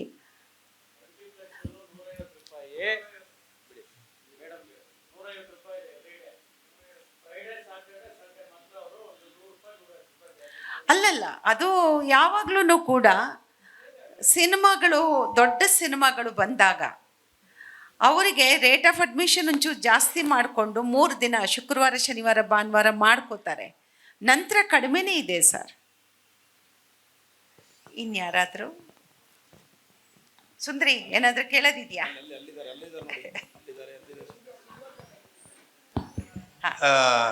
ಮುಖ್ಯವಾಗಿ ನಾನು ತುಂಬ ಹೆಮ್ಮೆ ಪಡ್ತೀನಿ, ಸಂತೋಷ ಪಡ್ತೀನಿ. ಒಂದು ನಾರಿ ಶಕ್ತಿ ಅನ್ನೋದು ಇವತ್ತು ಯಾವ ಮಟ್ಟದಲ್ಲಿ ಬೆಳೆದಿದೆ ಅಂದರೆ, ಬಹುಶಃ ಡಿಸ್ಪ್ಲೇಸ್ಡ್ ಅಂತ ಒಂದು ಮಾತನ್ನು ನೀವು ಹೇಳಿದ್ರಿ. ಹಾರ್ಬರ್ ಕಟ್ತಾ ಇದ್ರು, ಅದಕ್ಕೆ ನೀವು ಡಿಸ್ಪ್ಲೇಸ್ ಆಗಿ ನಿಮ್ಮ ಕುಟುಂಬ ಚಿಕ್ಕಮಗಳೂರು ಬರಬೇಕಾಯಿತು. ನಾನು ಅದು ಹಾರ್ಬರ್ಗೂ ಥ್ಯಾಂಕ್ಸ್ ಹೇಳ್ತೀನಿ, ಪರಂಬರ್ಗೂ ಥ್ಯಾಂಕ್ಸ್ ಹೇಳ್ತೀನಿ. ಬಹುಶಃ ಡಿಸ್ಪ್ಲೇಸ್ಡ್ ಆಗದೆ ಇದ್ರೆ ನೀವು ನಮ್ಗೆ ಸಿಗ್ತಾ ಇರಲಿಲ್ಲ, ಬರ್ತಾನೆ ಇರಲಿಲ್ಲ. ಮುಖ್ಯವಾಗಿ ನೀವು ಹಲವಾರು ಮಜಲುಗಳನ್ನ ದಾಟಿ ಬಂದಿದ್ದೀರ. ಸಣ್ಣ ಪಾತ್ರದಿಂದ ನಾಟಕದ ಪಾತ್ರ, ಹಾಡುಗಾರಿಕೆ ಆಗಿರಬಹುದು, ಅಲ್ಲಿಂದ ನಿಮ್ಮ ಪಯಣ ರಾಜ್ಕುಮಾರ್ನ ನಾಯಕಿಯಾಗಿ ಅಭಿನಯಿಸಿದರೆ, ಕನ್ನಡ ಚಿತ್ರರಂಗದ ಮೇರು ನಟಿಯಾಗಿದ್ರಿ. ಆ ನಂತರ ರಾಜಕಾರಣಿ ಆದ್ರಿ. ರಾಜಕಾರಣದಲ್ಲೂ ಕೂಡ ಹಲವಾರು ಏರುಪೇರುಗಳನ್ನ ನೋಡಿದ್ದೀರಾ, ಸಿನಿಮಾ ರಂಗದಲ್ಲಿ ನೋಡಿದ್ದೀರಾ. ಪ್ರಸ್ತುತ ಈಗ ವಾಣಿಜ್ಯ ಮಂಡಳಿ 2ನೇ ಬಾರಿ ನೀವು ಅಧ್ಯಕ್ಷಿಣಿಯಾಗಿ ಬಂದಿದ್ದೀರಾ. ನಮಗೆಲ್ಲ ಭಾರಿ ಹೆಮ್ಮೆ. ಈ 3 ವಲಯದಲ್ಲಿ ನಿಮಗೆ ಎದುರಿಸಬೇಕಾದ ಏನೇನು ಸವಾಲುಗಳಿತ್ತು, ಅದರಲ್ಲಿ ಯಾವುದರಲ್ಲಿ ಗೆದ್ರಿ, ಯಾವುದರಲ್ಲಿ ಸೋತ್ರಿ ಅನ್ನೋದು ತಿಳ್ಕೊಳಕ್ಕೆ, ಯಾಕೆ ನಾನು ನಿಮ್ಮನ್ನು ವೈಯಕ್ತಿಕವಾಗಿ ಕೇಳಿ ತಿಳ್ಕೊಬೋದಾಗಿತ್ತು. ಆದರೆ ಈ ಜನಗಳಿಗೆ ಅದೊಂದು ಮಾದರಿ ಆಗಬೇಕು. ಹೆಣ್ಮಕ್ಳೇ ಸ್ಟ್ರಾಂಗು ಗುರು ಅನ್ನೋದು ಕೂಡ ಬರಬೇಕು. ರಾಜಕಾರಣ, ಇನ್ನೊಂದು ಸಿನಿಮಾ, ಚೇಂಬರು. ನಿಮ್ಮ ಬಾಲ್ಯದ ಬಂತಲ್ಲ ಬದುಕು ಸರ್, ಒಂದು ನಿಜ, ಡಿಸ್ಪ್ಲೇಸ್ ಆಗದೆ ಹೋಗಿದ್ದಿದ್ರೆ ನಾನು PhD ಮಾಡೋಕ್ಕಾಗ್ತಿರ್ಲಿಲ್ಲ, ಓದ್ತಾನೆ ಇರಲಿಲ್ವೇನೋ. ಕಾರಣ ನನ್ನ ಸಬ್ಜೆಕ್ಟನ್ನು ನಾನು ಆಯ್ಕೆ ಮಾಡಿಕೊಂಡಲ್ಲ, ಆಳದಲ್ಲಿ ನಮ್ಮ ತಾಯಿ ಯಾವಾಗಲೂ ಹೇಳೋರು, ನಮ್ಮ ಅಪ್ಪನ ಜೊತೆಯಲ್ಲಿ ಏನಾದರೂ ಮಾತಾಡುವಾಗ, ಎಲ್ಲನೂ ಮಾರಿದ್ರಿ, ಎಲ್ಲನೂ ಕಳ್ಕೊಂಬಿಟ್ವಿ ಅಂತ ಹೇಳ್ತಿದ್ರು. ಒಂದು ವೇಳೆ ನನ್ನ ತಂದೆ ಮಾಡಿರೋದನ್ನೆಲ್ಲ ಇಟ್ಟಿದ್ದಿದ್ರೆ ಇವತ್ತು ನೀವು ಎಲ್ಲರಿಗೂ ಮೈ ತುಂಬ ಚಿನ್ನ ಇರೋದು ಅಂತ ಹೇಳೋರು ಅಮ್ಮ. ಅವರು ನೋವನ್ನು ಅವರು ಹೇಳ್ಕೊಳ್ಳೋರು. ನಾನೊಂದು ಸಲ ಆಲ್ಮಟ್ಟಿಗೆ ಹೋಗಿದ್ದೆ. ನಂದು MA ಫಸ್ಟ್ ಇಯರು 2nd ಕ್ಲಾಸಲ್ಲಿ ಪಾಸಾಗಿದ್ದೆ, 2nd ಇಯರು 1st ಕ್ಲಾಸಲ್ಲಿ ಪಾಸಾದೆ. ನಾನು ಆಲ್ಮಟ್ಟಿಗೆ ಒಂದು ಕಾರ್ಯಕ್ರಮಕ್ಕೆ ಹೋಗಿದ್ದೆ, ಯೂನಿವರ್ಸಿಟಿದು. ಅಲ್ಲಿ ಹೋದಾಗ ನನಗೆ ಈ ನೀರಿನ ಮಟ್ಟ ನೋಡೋದಕ್ಕೆ ಆ ಜಾಗಕ್ಕೆ ಹೋಗಿದ್ದೆ. ಅಲ್ಲಿ ನನಗೆ ನನ್ನ ತಾಯಿನ ನಾನು ಕಂಡೆ. ಯಾಕೆಂದರೆ ನಮ್ಮ ತಾಯಿನ ಕಳ್ಕೊಂಡಿದ್ದೆ ನಾನು. ಬಟ್ ಹೇಗೆ ಕಂಡೆ ಅಂದರೆ, ಒಂದು 3-4 ಜನ, ಅದರಲ್ಲಿ 2 ಹೆಂಗಸರು, ಒಂದು 4 ಜನ ಗಂಡಸರಿದ್ದರು. ಅವರೆಲ್ಲರೂ ಸಂಜೆ ಹೊತ್ತು, ಮುಸ್ಸಂಜೆಯಲ್ಲಿ ಸೂರ್ಯ ಮುಳುಗ್ತಿರುವಂಥ ಕೆಂಪು ನೀರು ನೋಡ್ತಿದ್ರು, ಹೀಗೇ ನೋಡ್ತಿದ್ರು, ತದೇಕ ಚಿತ್ತದ ಹೀಗೆ ನೋಡ್ತಾ ಇದ್ರು. ಕಣ್ಣು ಗುಂಡಿಯಲ್ಲಿ ಬಿದ್ದು ಹೋಗ್ಬಿಟ್ಟಿತ್ತು, ಕೆನ್ನೆ ಎಲ್ಲ ಒಳಗೆ ಹೋಗ್ಬಿಟ್ಟಿತ್ತು. ಹಾಗೆ ಆ ಒಂದು ಕಡೆ ಬಡತನ, ಇನ್ನೊಂದು ಕಡೆ ಸಂಪೂರ್ಣ ಕಳ್ಕೊಂಡಿರೋಂಥ ಒಂದು ಸನ್ನಿವೇಶ ಹೀಗೇ ನೋಡ್ತಿತ್ತು. ನಾನು ತಮಾಷೆಯಾಗಿ ಹೋಗಿ, ಅವ ಏನು ನೋಡೋಕೆ ಹತ್ತಿ ಅಂತ ಕೇಳಿಬಿಟ್ಟೆ. ಆಕೆ ಎಷ್ಟು ಅಷ್ಟು ಸೀರಿಯಸ್ ಆಗಿ ನನಗೆ ಹೀಗೆ ಕೈ ತೋರಿಸಿ ಹೇಳಿದ್ಲು, ಆಗ ನೋಡ್ರಿ ಅಲ್ಲಿ ನನ್ನ ಮಗ ಮಲ್ಗವನೆ, ನಾನು ಹುಟ್ಟಿದ್ದಲ್ರಿ, ಅದೇ ಜಾಗ ರೀ ಅವ ಹುಟ್ಟಿದ್ದು, ಅಲ್ಲೇ ನೋಡ್ರಿ ಅಂತ ಹೇಳ್ಬಿಟ್ಟು ಆಕೆ ಹೇಳಿದಾಗ ನನಗೆ ಮೈ ಎಲ್ಲ ರೋಮಾಂಚನ ಆಗೋಗ್ಬಿಡ್ತು.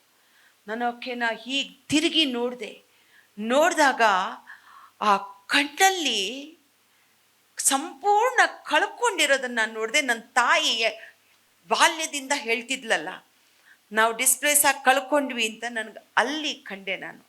ನಾನು ಅಲ್ಲಿಂದ ನನ್ನ ಗೈಡಿಗೆ ಫೋನ್ ಮಾಡಿದೆ, ಸರ್ ನಾನು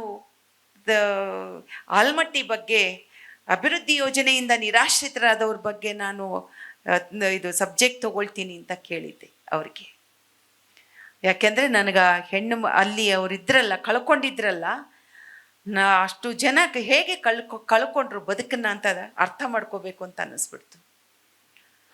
ಒಂದು ನೀವು ಕೇಳಿದ್ರಿ. ಎರಡನೇ ವಿಷಯ, ಸಿನಿಮಾನ ರಾಜಕೀಯ ಏನು ಪಡ್ಕೊಂಡ್ವಿ ಅಂತ. ಸುಂದರ್,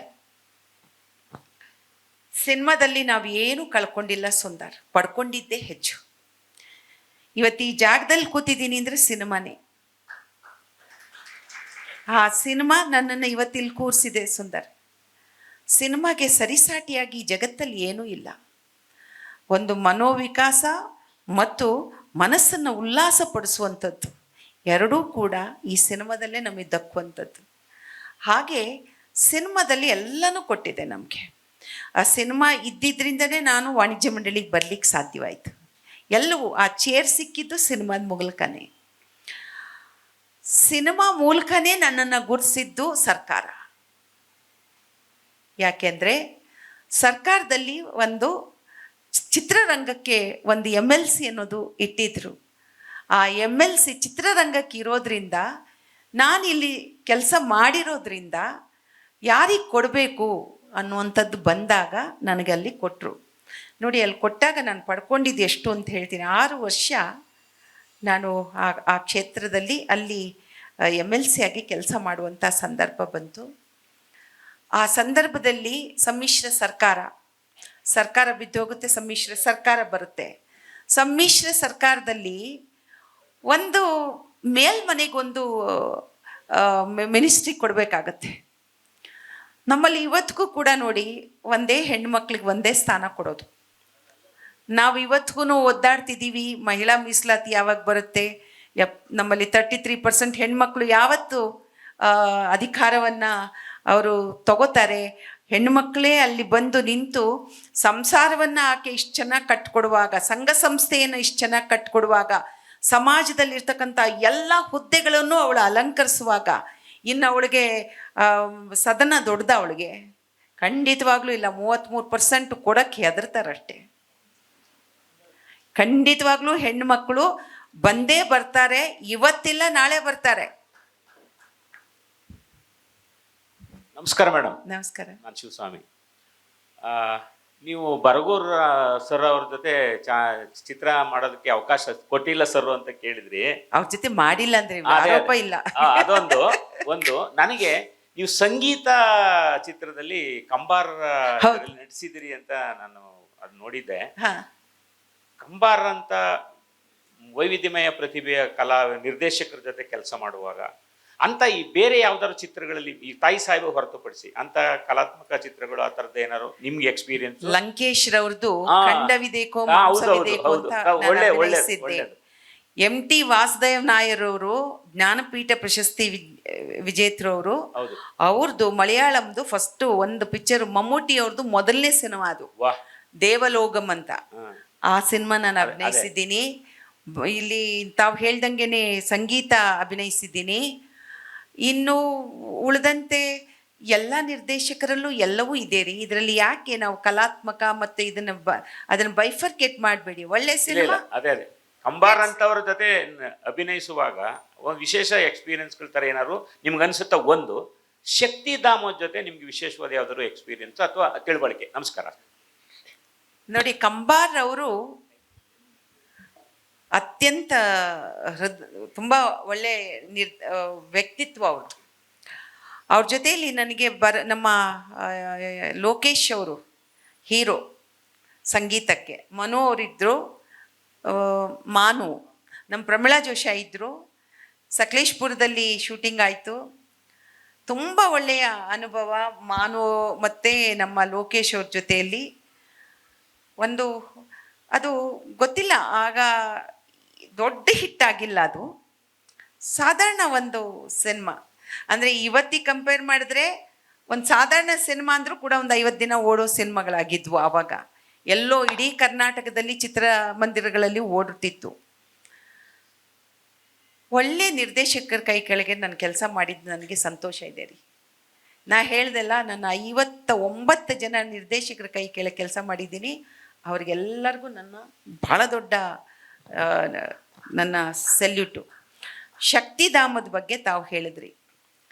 ಶಕ್ತಿಧಾಮ ಅನ್ನುವಂಥದ್ದು ಅದು ರಾಜ್ಕುಮಾರ್ ಅವ್ರದ್ದು ಮತ್ತು ಕೆಂಪಯ್ಯ ಅವ್ರದ್ದು ಕನಸು. ಕೆಂಪಯ್ಯ ಅವರು ಜೀವನದಲ್ಲಿ ಹೆಣ್ಣುಮಕ್ಕಳು, ಬೀದಿ ಮಹಿಳೆಯರ ಬಗ್ಗೆ, ರಸ್ತೆಯಲ್ಲಿ ಆ ಹೆಣ್ಮಕ್ಳಿಗೆ ಶಿಕ್ಷೆ ಕೊಡೋಕ್ಕಾಗಲ್ಲ, ಹೆಣ್ಮಕ್ಳು ಬೀದಿನಲ್ಲಿ ಅನುಭವಿಸುವಂಥ ಯಾತನೆಯನ್ನು ನೋಡಿ ರಾಜ್ಕುಮಾರ್ ಅವ್ರ ಹತ್ರ ಬಂದು ತೋಡ್ಕೋತಾರೆ. ಸರಿ, ನೀವೇ ಇದಕ್ಕೊಂದು ಅಧ್ಯಕ್ಷರಾಗಿ ದಯವಿಟ್ಟು ಇದಕ್ಕೊಂದು ಸಂಸ್ಥೆ ಮಾಡೋಣ ಅಂತ ಅನೇಕ ಮೀಟಿಂಗ್ಗಳು ಮಾಡಿಬಿಟ್ಟು ರಾಜ್ಕುಮಾರ್ ಅವರು ಹೇಳ್ತಾರೆ ನಾನು ಮಾಡಲ್ಲ ಅಂದಾಗ ಪಾರ್ವತಮ್ಮ ರಾಜ್ಕುಮಾರ್ ಅವ್ರನ್ನ ಸಂಸ್ಥೆ ಕೂರಿಸುತ್ತೆ. ಅದ್ಭುತವಾಗಿ ಪಾರ್ವತಮ್ಮ ರಾಜ್ಕುಮಾರ್ ಅವರು ಆ ಸಂಸ್ಥೆಯನ್ನು ನಡೆಸ್ತಾರೆ. ಇವತ್ತು ಅವರ ಸೊಸೆ ಗೀತಾ ಶಿವರಾಜ್ಕುಮಾರ್ ಅವರು ನಡೆಸ್ತಾ ಇದ್ದಾರೆ. ಉದ್ದೇಶ ಅದ್ಭುತವಾದಂಥ ಉದ್ದೇಶ. ಅದು ಶಕ್ತಿಧಾಮದ ಉದ್ದೇಶ ಇದೆ ನೋಡಿ.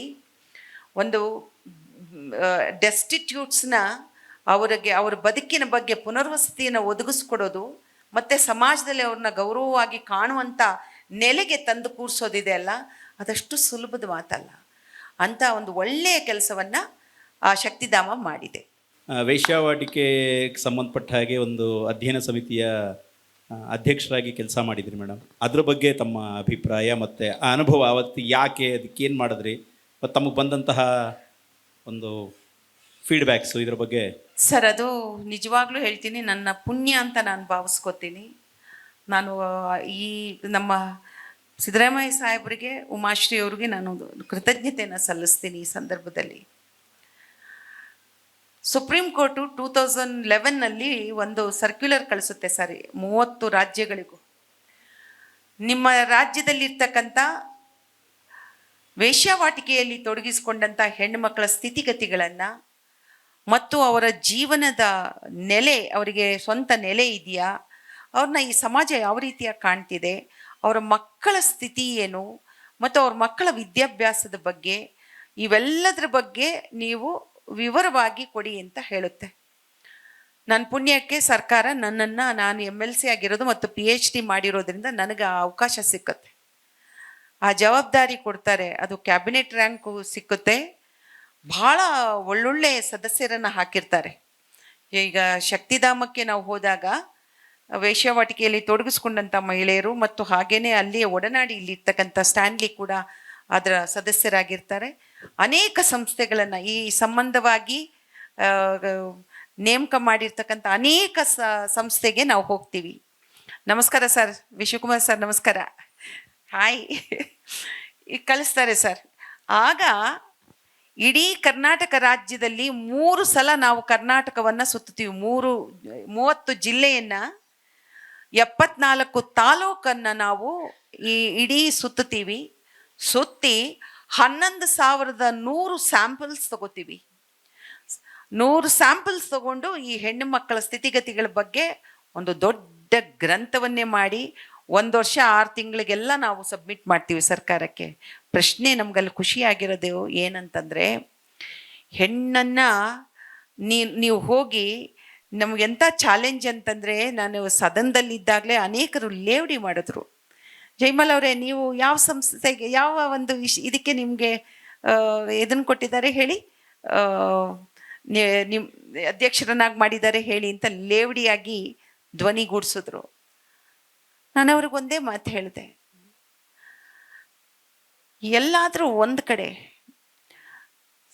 ಹಾದಿ ತಪ್ಪಿದ್ರೆ, ನನ್ನ ತಾಯಿ ಆಗಿರ್ಬೋದು, ನಿಮ್ಮ ತಾಯಿ, ನಮ್ಮ ತಂಗಿ, ನಿಮ್ಮ ತಂಗಿ, ಅಕ್ಕ ತಂಗಿ, ಯಾರೇ ಆಗಿರ್ಬೋದು, ಈ ಸಮಾಜದ ಯಾವುದೇ ಹೆಣ್ಣುಮಗಳು ನಮ್ಮ ಹೆಣ್ಣುಮಕ್ಕಳು, ಆ ಹೆಣ್ಣು ಮಕ್ಕಳ ಬಗ್ಗೆ ಅರ್ಥಕೊಳ್ಳೋಕ್ಕೋಸ್ಕರ ಸುಪ್ರೀಂ ಕೋರ್ಟ್ ಕಳಿಸಿದೆ. ಸೊ ನಾನು ಮಾಡ್ತಿದ್ದೀನಿ ಅಂತಂದು ಮಾತಾಡಲಿಲ್ಲ. ಎಲ್ಲರೂ ಒಂದು ಪ್ರಶ್ನೆಯನ್ನು ಹಾಕುವಾಗಲೂ ಕೂಡ ನಗೋರು. ಹೆಣ್ಣಿನ ಸ್ಥಿತಿ, ಯಾವ ಹೆಣ್ಣನ್ನು ಹೋಗ್ಬಿಟ್ಟು ನೀವು ಕೇಳ್ತೀರಾ, ನೀನು ಯಾವ ವೃತ್ತಿಲಿ ಇದೆಯಾ ಅಂತ ಕೇಳೋಷ್ಟು ಧೈರ್ಯ ಯಾರಿಗಿದೆ? ನೀನು ಹೀಗ ಅಂತ ಕೇಳೋಷ್ಟು ಧೈರ್ಯ ಯಾರಿಗಿದೆ? ಆದರೆ ಆ ಹೆಣ್ಣು ಮಕ್ಕಳು, ನಮ್ಮ ರಾಜ್ಯದಲ್ಲಿರ್ತಕ್ಕಂಥ ಹೆಣ್ಣು ಮಕ್ಕಳ ಸ್ಥಿತಿ ಹೇಗಿತ್ತು ಅಂದರೆ, ಅವರಾಗಿ ಅವರು ಹೊರಗೆ ಬಂದು ನಮ್ಮನ್ನು ಈ ನರಕದಿಂದ ಕಾಪಾಡಿ ಅಂತಂದರು. ಅಂದರೆ ಉಸಿರು ಕಟ್ಟೋ ವಾತಾವರಣದಲ್ಲಿ ನಮ್ಮ ರಾಜ್ಯದಲ್ಲಿ ನಮ್ಮ ಹೆಣ್ಣು ಮಕ್ಕಳು 10 ವರ್ಷದ ಮಕ್ಕಳಿಂದ ಹಿಡಿದು 60-70 ವರ್ಷದ ಹೆಣ್ಣುಮಕ್ಕಳು ಕೂಡ ಸ್ಥಿತಿ ಇದೆ ಅನ್ನೋದನ್ನು ನಾವು ಗುರ್ತಿಸ್ಕೊಂಡ್ವಿ. ಸರ್ಕಾರಕ್ಕೆ ವರದಿ ಕೊಟ್ಟಿದ್ದೀವಿ. ಇವತ್ತಿನವರೆಗೂ ನೋಡ್ತಾ ಇದ್ದೀನಿ ಆ ವರದಿಯನ್ನು. ನಾನು ಬರುವಾಗ 42 ಕೋಟಿನ ತೆಗೆದಿಟ್ಟು ಬಂದಿದ್ದೆ. ಇವತ್ತವರೆಗೂ ಕೂಡ ಯಾವ ಸರ್ಕಾರಗಳು ಬಂದರೂ ಇವತ್ತಿಗೂ ಕೂಡ ಅದನ್ನು ಮಾಡಿಲ್ಲ. ಆದರೆ ಖಂಡಿತವಾಗ್ಲೂ ಅದು ಈ ದೇಶದ, ಈ ರಾಜ್ಯದ ಹೆಣ್ಣು ಮಕ್ಕಳಿಗೆ ಮಾಡಿರುವಂಥ ಅನ್ಯಾಯ ಅಂತ ನಾನು ಭಾವಿಸ್ತೇನೆ.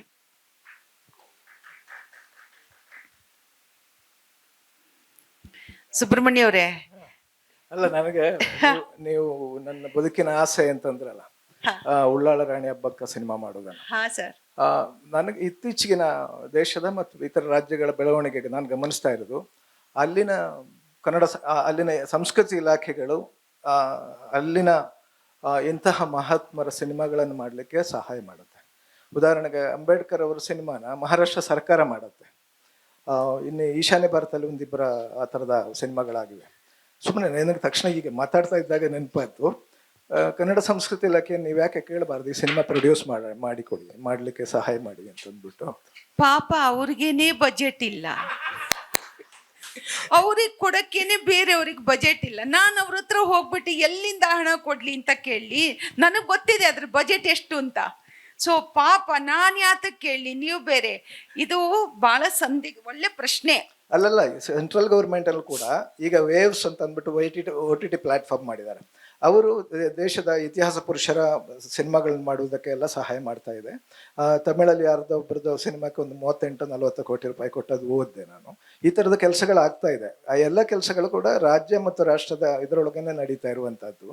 ಹಾಗಾಗಿ ಸಂಸ್ಕೃತಿ ಇಲ್ಲಿಂದ ಅದು ಪ್ರಸ್ತಾಪ ಆದರೆ ಅಲ್ಲಿ ವೇವ್ಸ್ ಮೂಲಕ ಆ ಥರದ್ದೆಲ್ಲ ಮಾಡ್ಲಿಕ್ಕೆ ಸಾಧ್ಯನೇನೋ ಅಂತ ಅಂದ್ಬಿಟ್ಟು ನಾನು ಹೇಳ್ತಾ ಇರುವಂಥದ್ದು. ತಾವು ಹೇಳಿರುವಂಥದ್ದನ್ನು ನಾನು ಸ್ವೀಕಾರ ಮಾಡ್ತೀನಿ ಸರ್. ಖಂಡಿತವಾಗ್ಲೂ ಸರ್ಕಾರದ ಜೊತೆಯಲ್ಲೂ ಮಾತಾಡ್ತೀನಿ, ಎಲ್ಲರ ಜೊತೆನೂ ಮಾತಾಡ್ತೀನಿ.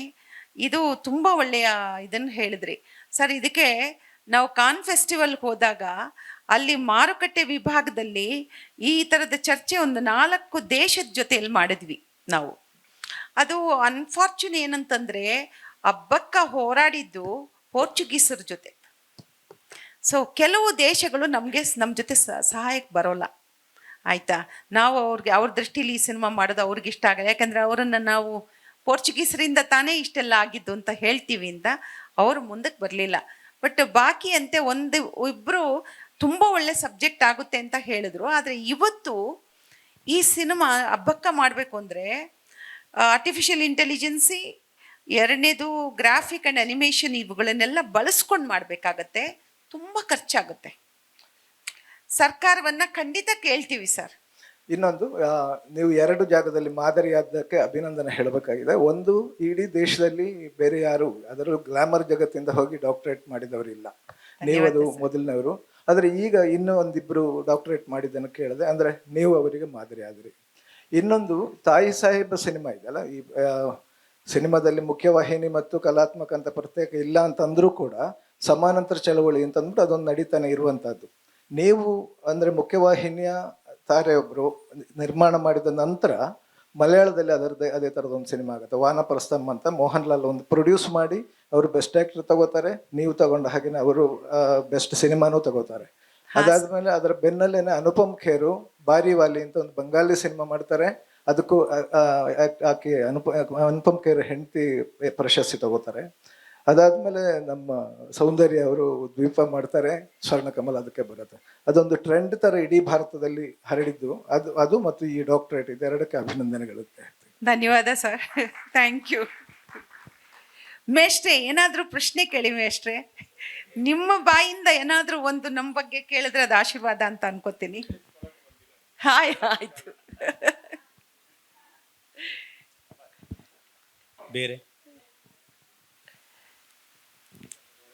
ಮುಗಿಸೋಣ. ಅಮ್ಮ ನಮಸ್ಕಾರಮ್ಮ. ನಮಸ್ತೆ ಅಮ್ಮ. ಅಣ್ಣ ನಿಮಗೂ ನಮಸ್ಕಾರ. ಎಲ್ಲರಿಗೂ ನಾ ಹೇಳೋದು ಏನಂದರೆ, ಅನ್ನ ಭಾಗ್ಯ ಕೊಟ್ಟಿದ್ದಾರೆ ನಿಜ, ಎಲ್ಲರೂ ಅನ್ನ ಚೆಲ್ಲಿ ಹೋಗ್ತಾರೆ, ಏನಾದರೂ ಅಪ್ಪ ತೋರಿಸ್ತಾರೆ, ಎಲ್ಲರಿಗೂ ಒಳ್ಳೆ ಬುದ್ಧಿ ಕೊಡಲಿ ಅಂತ ಕೇಳ್ಕೊತೀನಿ ಅಷ್ಟೇ. ನಿಮ್ ನೋಡಿದಕ್ಕೆ ಸಂತೋಷ ಆಯ್ತು ನನಗೆ. Thank you. ಇಲ್ಲಿ ಬರ್ತಾ ಇರ್ತೀನಿ, ನಾ ಕಾರ್ಯಕ್ರಮ ನೋಡ್ತಾ ಇರ್ತೀನಿ. ಧನ್ಯವಾದ ಅಮ್ಮ. ಥ್ಯಾಂಕ್ ಯು ಅಮ್ಮ. Thank you. ತಾವೆಲ್ಲ ಯಾರೋ ಒಬ್ರು ಕೇಳ್ತಿಲ್ಲ. ಯಾರೋ ಒಬ್ರು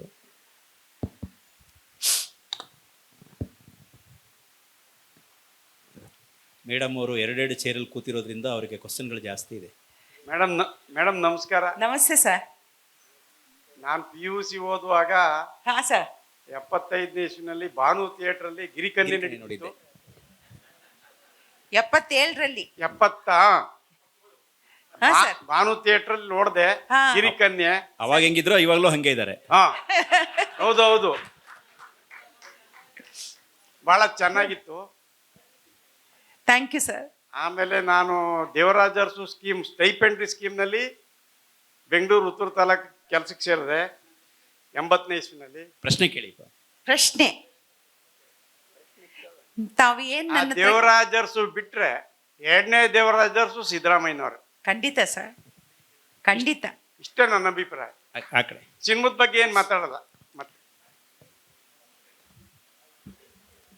ಮೇಡಮ್ ನಮಸ್ಕಾರ. ನಮಸ್ತೆ ಶ್ರೀನಿವಾಸ್ ಅಂತ ಹೇಳಿ. ನಮಸ್ತೆ ಸರ್. ಮೇಡಮ್ ನೀವು ಸಿನಿಮಾದಲ್ಲಿ ಆಕ್ಟಿಂಗ್ ಮಾಡ್ಬೇಕಾದ್ರೆ ಈ ಓದ್ ಬಗ್ಗೆ ಆಸಕ್ತಿ ಹೆಂಗ್ ಬರುತ್ತೆ? ಅದು ಬರೀ ಡ್ಯಾನ್ಸ್ ನಾಟಕ ಈ ತರ ಇರುತ್ತೆ, ಇದು ಓದು ಅನ್ನೋದು ತಮಾಷೆ ಅಲ್ಲ ಇದು. ನೋಡಿ, ಮನುಷ್ಯಂಗೆ ಬೆಳೀತಾ ಬೆಳೀತಾ ತಾನೇನು ಕಳ್ಕೊಂಡಿದ್ದೀನಿ ಅನ್ನೋದು ಭಾಳ ಲೇಟಾಗಿ ರಿಯಲೈಸ್ ಆಗುತ್ತೆ. ಎಲ್ಲೇ ಹೋಗಲಿ ನೀವು ಕಳ್ಕೊಂಡಿರೋದು ಯಾವುದು ಅಂದರೆ ಶಿಕ್ಷಣ ಅನ್ನೋದೇ ನಮಗೆ ಗೊತ್ತಾಗ್ತಾ ಹೋಗುತ್ತೆ. ಮನುಷ್ಯ ಒಂದು ಶಿಕ್ಷಿತರಾಗಿದ್ದರೆ, ಅವನಲ್ಲಿ ಆ ಜ್ಞಾನ ಇದ್ದರೆ ಅವನನ್ನು ಯಾರೂ ಕೂಡ ಯಾಮಾರ್ಸಕ್ಕೆ ಸಾಧ್ಯ ಇಲ್ಲ. ನಮ್ಮಲ್ಲಿ ಏನಾಗುತ್ತೆ ಅಂದರೆ, ಓದೋ ವಯಸ್ಸಲ್ಲಿ ನಮ್ಮ ಮಕ್ಕಳುಗಳು ಆಗಲಿ, ಇವಾಗ ಪ್ರತಿಯೊಬ್ಬರಾಗಲಿ ಓದೋ ವಯಸ್ಸಲ್ಲಿ ಈಗ ಓದಲ್ಲ, ನಂತರ ಪಶ್ಚಾತ್ತಾಪ ಆಗುತ್ತೆ. ಆದರೆ ನಮ್ಗೆ ಓದೋ ವಯಸ್ಸಲ್ಲಿ ಓದಬೇಕು ಅನ್ನಿಸ್ತು, ಆದರೆ ಡಿಸ್ಕಂಟಿನ್ಯೂ ಆದರೂ ಕೂಡ ನಂತರ ನಮಗೆ ಸಮಯ ಸಿಕ್ಕಾಗ ಬದುಕಿನಲ್ಲಿ ಏನು ಕಳ್ಕೊಂಡೆ ಅಂತೇಳ್ಬಿಟ್ಟು ಆಲೋಚನೆ ಮಾಡಿದಾಗ ಶಿಕ್ಷಣ ಅನ್ನೋದು ನನಗೆ ಅರಿವಾಯಿತು. ಅದನ್ನು ಹುಡ್ಕೊಂಡು ನಾನು ಹೋದೆ. ಅದು ಒಂದೊಂದು ಅಕ್ಷರವನ್ನು ಕೂಡ ಈಗಿನ ಜನ್ರೇಷನ್ ಜೊತೆ 96, 97, 98ರಲ್ಲಿ ನಾನು ಅದನ್ನು ಪಡ್ಕೋಬೇಕಾದ್ರೆ ನಾನು ಎಷ್ಟು ಕಷ್ಟಪಟ್ಟಿದ್ದೀನಿ. ಪ್ರೆಸೆಂಟ್ ಜನ್ರೇಷನ್ ಜೊತೆಯಲ್ಲಿ ನಾವು ಅವ್ರು ಕಾಂಪೀಟ್ ಮಾಡಬೇಕಾದ್ರೆ ಎಷ್ಟು ಕಷ್ಟ ಇದೆ ಅನ್ನೋದನ್ನು ನಾನು ಅರ್ಥ ಮಾಡ್ಕೊಂಡಿದ್ದೀನಿ. ಸೊ ಅದರಿಂದಾಗಿ ನನ್ನ ಪ್ರಕಾರ ಓದಿಗೆ ವಯಸ್ಸಲ್ಲ. ಖಂಡಿತ ಮನುಷ್ಯ ಬದುಕಿದ್ರೆ ಕೊನೆಯವರೆಗೂ ಶಿಕ್ಷಣವನ್ನು ಪಡ್ಕೋಬೋದು. ಒಂದು ಲೇಖನ ಓದಿದಾಗ, ಒಂದು ಪುಸ್ತಕವನ್ನು ಓದಿದಾಗ ನಾವು ಅನೇಕ ವಿಚಾರಗಳನ್ನು ತಿಳ್ಕೊತೀವಿ. ಅದು ಮನೇಲಿ ಕೂತ್ಕೊಂಡು ಕೂಡ ಎಲ್ಲ ಹೋಗುವಾಗಲೂ ಕೂಡ ನೀವು ಒಂದಷ್ಟು ಓದಿನ ಹವ್ಯಾಸವನ್ನು ಬೆಳೆಸ್ಕೊಂಡ್ಬಿಟ್ರೆ ನಮಗೆ ಓದ್ಬೋದು. ಅವತ್ತು ನಮ್ಮ ಪುಣ್ಯಕ್ಕೆ ಏನಂದರೆ ಓಪನ್ ಯೂನಿವರ್ಸಿಟಿ ಇತ್ತು. ಆ ಓಪನ್ ಯೂನಿವರ್ಸಿಟಿ ಇರೋದನ್ನು ನಾನು ಬಳಸ್ಕೊಂಡೆ. ನನಗೆ ಯೋಗ ಇತ್ತು ಅನಿಸುತ್ತೆ, ಓದುವಂಥ ಯೋಗ. ಅದನ್ನು ನಾನು ಬಳಸ್ಕೊಂಡೆ. ಅದನ್ನು ಬಳಸ್ಕೊಂಡು ನನಗೆ ಶಿಕ್ಷಣ ಸಿಕ್ತು. ಧನ್ಯವಾದ. ಹಲೋ, ನಮಸ್ತೆ ಮೇಡಮ್. ನಮಸ್ತೆ ಅಮ್ಮ. ಅದು ಅಯ್ಯಪ್ಪ ಟೆಂಪಲ್ಗೆ ಹೋದಾಗ ಅದು ಯಾರೋ ಏನೋ ಹೇಳ್ತಾವೆ, ನಿಮ್ಮ ಹೆಸರು ತುಂಬ ಬಂತು ಪೇಪರಲ್ಲಿ. ಏನಂತ ಗೊತ್ತಾಗಲಿಲ್ಲ, ಪೇಪರ್ ಸುಮ್ಮನಾದ್ವಿ, ಅದಕ್ಕೆ ಹೋಗಿ ಕೇಳ್ತಾ ಇದ್ವಿ. ಅಮ್ಮ, ಇವಾಗ ಅದು ಬಗ್ಗೆ ನನಗೆ ಮಾತಾಡೋಕ್ಕೆ ಆಗಲ್ಲ. ಅದು ಕೋರ್ಟಲ್ಲಿದೆ ಮ್ಯಾಟ್ರು, ನಂದಿಲ್ಲ, ನನಗೇನು ಸಂಬಂಧ ಇಲ್ಲ. ನಾನು ನಿಮಗೆ ಹೇಳ್ತೀನಿ, ನಿಮ್ಮ ಗಮನಕ್ಕೆ ತರ್ತೀನಿ. ನಾನು ಹೋಗಿದ್ದೆ 86ನೇ ಇಸ್ವಿಲಿ. ಅವಾಗ ಯಾವ ಕಾನೂನು ಇರಲಿಲ್ಲ, ಎಲ್ಲ ಹೆಂಗಸರು ಹೋಗ್ತಿದ್ರು. 91, 93 ಅನ್ನೋದು ನಾನು ಮರ್ತಿದ್ದೀನಿ. ಒಂದು ಸಿಂಗಲ್ ಬೆಂಚು, ಜಸ್ಟಿಸ್ ಪರಿಪೂರ್ಣ ಅಂತ ಹೇಳಿಬಿಟ್ಟು ಸಿಂಗಲ್ ಬೆಂಚಲ್ಲಿ ಒಂದು ಕಾನೂನಾಗುತ್ತೆ. ಅಲ್ಲಿ ಈ ಥರ 10 ವರ್ಷದ ಮೇಲ್ಪಟ್ಟು 60 ವರ್ಷದ ಒಳಗಡೆ ಹೆಣ್ಮಕ್ಳುಗಳು ಹೋಗಬಾರ್ದು ಅಂತ. ಅದು ಯಾತಕ್ಕಾಗುತ್ತೆ ಅಂದರೆ, ಆಗ ಹೆಣ್ಮಕ್ಳು ಹೋಗ್ತಿದ್ರಲ್ಲ, ಒಂದು ಸಲ ಅಲ್ಲಿರ್ತಕ್ಕಂಥ ಕಮಿಟಿಯಲ್ಲಿ ಒಬ್ಬ ಲೇಡಿ ಇರ್ತಾರೆ, ಅವರ ಮೊಮ್ಮಗುದು ಹುಟ್ಟದಬ್ಬನ ಅಲ್ಲಿ ದೇವಸ್ಥಾನದಲ್ಲಿ ನಡೆಸ್ತಾರೆ. ಆವಾಗ ಆ ಮೊಮ್ಮಗು ಜೊತೆಲಿ ಸೊಸೆ ಬಂದಿರ್ತಾಳೆ, ಆಕೆ ಯೌವನ ಹುಡುಗಿ. ಆದ್ರಿಂದಾಗಿ ಅದು ವಿವಾದ ಆಯಿತು. ಅದು ಸಿಂಗಲ್ ಬೆಂಚಲ್ಲಿ ಇದಾಯ್ತಮ್ಮ. ಈಗ ನಾನು ಅದ್ರ ಬಗ್ಗೆ ಯಾವ ವಿಚಾರವನ್ನು ಮಾತನಾಡಲಾರೆ. ಸಬ್ಜುಡಿಸ್ ಆಗುತ್ತೆ. ಎಸ್, ಮಾತಾಡಬಾರ್ದು. ನಮಸ್ತೆ ಮೇಡಮ್. ಸರ್ ಹೇಳಿ ಸರ್. ನಮ್ದು ರಾಯಚೂರು. ಹಾ. ನಾನು ಬೆಂಗಳೂರಿಗೆ ಬಂದು 20 ವರ್ಷ ಆಯಿತು. ನಾನು ಸ್ಕೂಲಲ್ಲಿ ಓದ್ಬೇಕಾದ್ರೆ, ಕಾಲೇಜಲ್ಲಿ ಓದ್ಬೇಕಾದ್ರೆ ಫಿಲ್ಮ್ಗಳು ನೋಡ್ತಾ ಇದ್ದೆ. ಬಟ್ ಫಿಲ್ಮ್ ಆ್ಯಕ್ಟ್ರೆಸ್ಗಳು ನೋಡ್ಬೇಕಂತ ತುಂಬ ಆಸೆ ಇತ್ತು. ಬಟ್ 20 ವರ್ಷದಿಂದ ನಾನು ತುಂಬ ಹೀರೋಯಿನ್ ಮನೆ ಹತ್ರ ಹೋಗಿ ನೋಡ್ಬೇಕಂದ್ರೆ ಅವ್ರು ಇದ್ರು ಇಲ್ಲ ಅಂತ ಶೂಟಿಂಗ್ ಹೋಗಿರೋ ಅಲ್ಲೇ ಹೋಗಿದ್ದರಿಂದ ತುಂಬ ನನ್ನಂಥ ಅಭಿಮಾನಿಗಳು ತುಂಬ ದೂರದಿಂದ ಬಂದಿರ್ತಾರೆ. ಎಲ್ಲೆಲ್ಲೋ ಇಂದ ಬಂದು ಬೆಂಗಳೂರಿಗೆ ಬಂದು ಕೆಲಸ ಮಾಡ್ಕೊಂಡು ಜೀವನ ಮಾಡ್ತಿರ್ತಾರೆ.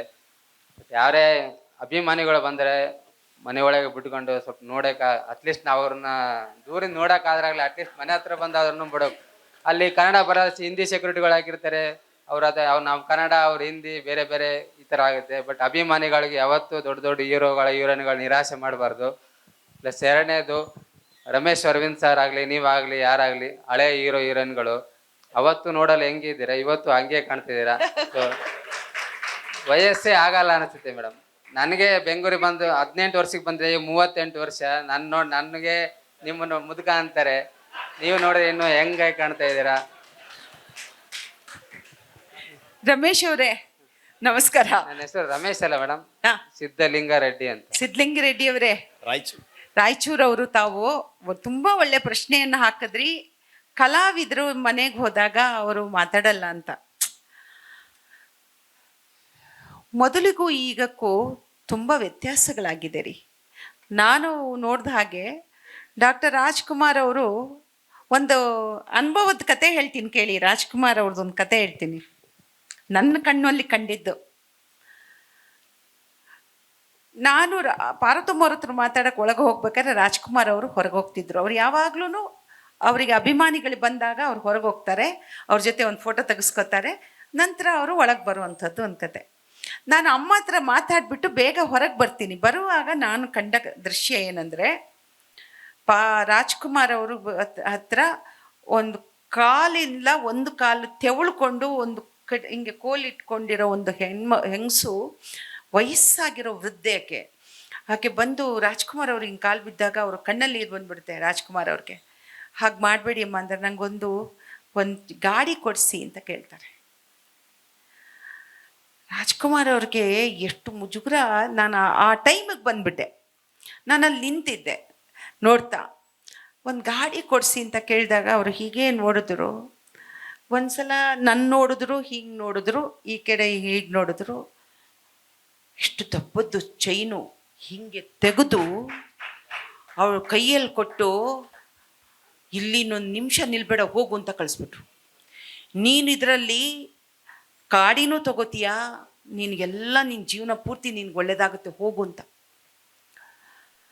ರಾಜ್ಕುಮಾರ್ ಅವ್ರು ನನ್ನನ್ನು ಹಿಂಗೆ ನೋಡಿದ್ರು. ಆ ನೋಟದಲ್ಲಿ ಒಂದು ಸಣ್ಣ ಕೋಪ ಇತ್ತು, ಒಂದು ಆತಂಕದ ಭಯ ಇತ್ತು. ಹಿಂಗೆ ನೋಡ್ಬಿಟ್ಟು, ಜಯಮಾಲ ನೀನೇನು ನೋಡಿಲ್ಲ, ನಾನೇನು ಮಾಡಿಲ್ಲ. ಎಂಥ ಕಲಾವಿದರು ಯೋಚನೆ ಮಾಡಿ. ಅಂಥ ರಾಜ್ಕುಮಾರ್ ಅವ್ರನ್ನ ನಾವು ನೋಡಿದ್ದೀವಿ, ಓಕೆ. ಆದರೆ ಇವಾಗಿನ ಕಲಾವಿದರಿಗೆ ಅವ್ರದ್ದೇ ಆದಂಥ ಸ್ಟ್ರೆಸ್ ಇದೆ ರೀ ಜೀವನದಲ್ಲಿ. ತಪ್ಪು ತಿಳ್ಕೊಬೇಡಿ. ಬೆಳಗಿನ ಜಾವ 3 ಗಂಟೆಗೋ 4 ಗಂಟೆಗೋ ಮಲಗಿರ್ತಾರೆ ಅವರು. ಸತ್ಯ. ಅವರು ಶೂಟಿಂಗ್ ಮಾಡಿ ಬರೋದೇ ಅಷ್ಟೊತ್ತಿಗಾಗುತ್ತೆ, ಎಡಿಟಿಂಗ್ ಮಾಡ್ತಾರೆ. ಇವತ್ತು ಹೀರೋಗಳೆಲ್ಲನೂ ಕೂಡ ನೀವು ದೊಡ್ಡ ಹೀರೋಗಳ ಹತ್ರ ಹೋಗ್ತೀರಾ, ಆಮೇಲೆ ಆವಾಗಲೇ ಟ್ರಾವೆಲ್ ಮಾಡ್ಕೊಂಡು ಬಂದಿರ್ತಾರೆ. ಅವ್ರ ಕಷ್ಟನೂ ನೀವು ಅರ್ಥ ಮಾಡ್ಕೊಳ್ಳಿ. ನಾನು ಯಾವಾಗಲೂ ಅವ್ರನ್ನ ಪರವಾದಿಸ್ತೀನಿ ಅಂತ ಅನ್ಕೋಬೇಡಿ. ಇದು ಈಗ ನಡೀತಿರ್ತಕ್ಕಂಥದ್ದು. ಮೊದಲಿನಾಗೆ ಶಿಸ್ತಿನಲ್ಲಿ ರಾಜ್ಕುಮಾರ್ ಥರ 9 ಗಂಟೆಗೆ ಮಲಗುವಂಥವ್ರು ಇಲ್ಲ. ಈಗೆಲ್ಲ ನಡುರಾತ್ರಿಯಲ್ಲಿ ಎಡಿಟಿಂಗು, ಪ್ರತಿಯೊಬ್ಬರು ಅವ್ರವ್ರ ಮನೆಯಲ್ಲಿ ಅವ್ರ ಸಿನಿಮಾನ ನೋಡಿ ಅದು ಎಡಿಟ್ ಮಾಡ್ತಾರೆ, ಇನ್ನೊಂದು ಮಾಡ್ತಾರೆ. ಯೋಗ, ಎಕ್ಸಸೈಸು ಇದೆಲ್ಲ ಮನೆಗಳಲ್ಲೇ ನಡೀತಿರುತ್ತವೆ. ನಡುವೆ ಹೊರಗೆ ಬರೋಕ್ಕೆ ಅವ್ರಿಗೆ ಆಗಲ್ಲ. ಸೊ ಈ ಥರದ್ದೊಂದು ಇದೆ. ದಯವಿಟ್ಟು ಅದನ್ನು ಅಡ್ಜಸ್ಟ್ ಮಾಡ್ಕೊಳ್ಳಿ. ಹೇಳಿಬಿಟ್ಟು ಇನ್ಯಾವತ್ತಾದರೂ ಒಂದಿನ ಬರ್ತೀವಿ ಅಂತ ಹೇಳ್ಬಿಟ್ಟು ಬನ್ನಿ. ಒಂದಲ್ಲ ಒಂದಿನ ಅವ್ರು ನಿಮಗೆ ಸಿಗ್ತಾರೆ. ಆದರೆ ಒಂದೇ ಒಂದು ರಿಕ್ವೆಸ್ಟ್ ಏನು ಗೊತ್ತಾ, ನೀವು ತೆರೆ ಮೇಲೆ ಅವ್ರನ್ನ ನೋಡ್ರಿ, ಸಿನಿಮಾಗೆ ಬನ್ನಿರಿ, ಥಿಯೇಟ್ರಿಗೆ ಬಂದು ಸಿನಿಮಾ ನೋಡ್ರಿ. ನಮ್ಮ ಇಂಡಸ್ಟ್ರಿನ ನಾವು ನಿಮ್ಮನ್ನು ನಂಬ್ಕೊಂಡು ಸಿನಿಮಾ ಮಾಡ್ತಿದ್ದೀವಿ, ದಯವಿಟ್ಟು ಬನ್ನಿ. ನಮಸ್ತೆ ಮೇಡಮ್. ನಮಸ್ತೆ. ನನ್ನ ಹೆಸರು ಹರೀಶ್ ಅಂತ. ಹೇಳಿ ಹರೀಶ್ ಅವರೇ. ನಾವು ಕಾಲೇಜು ಓದ್ತಿದ್ದಂಥ ಸಂದರ್ಭದಲ್ಲಿ ಎಲ್ಲರೂ ಪದೇ ಪದೇ ಗುಣಗ್ತಿದ್ದಂತಹ ನಿಮ್ಮ ಅಭಿನಯದ ಒಂದು ಹಾಡು ಸ್ವೀಟಿ ನನ್ನ ಜೋಡಿ, ಅದು ಭರ್ಜರಿ ಬೇಟೆಯ ಒಂದು ಹಾಡು. ಅದರಲ್ಲಿ ವೆಸ್ಟರ್ನ್ ಶೈಲಿಯ ಸಾಹಸಮಯ ದೃಶ್ಯಗಳನ್ನು ಇಂಟ್ರೊಡ್ಯೂಸ್ ಮಾಡಿದಂತಹ ರಾಜೇಂದ್ರ ಸಿಂಗ್ ಬಾಬು ಸರ್ ಇಂಟ್ರೊಡ್ಯೂಸ್ ಮಾಡಿದಂತಹ ಸಿನಿಮಾ.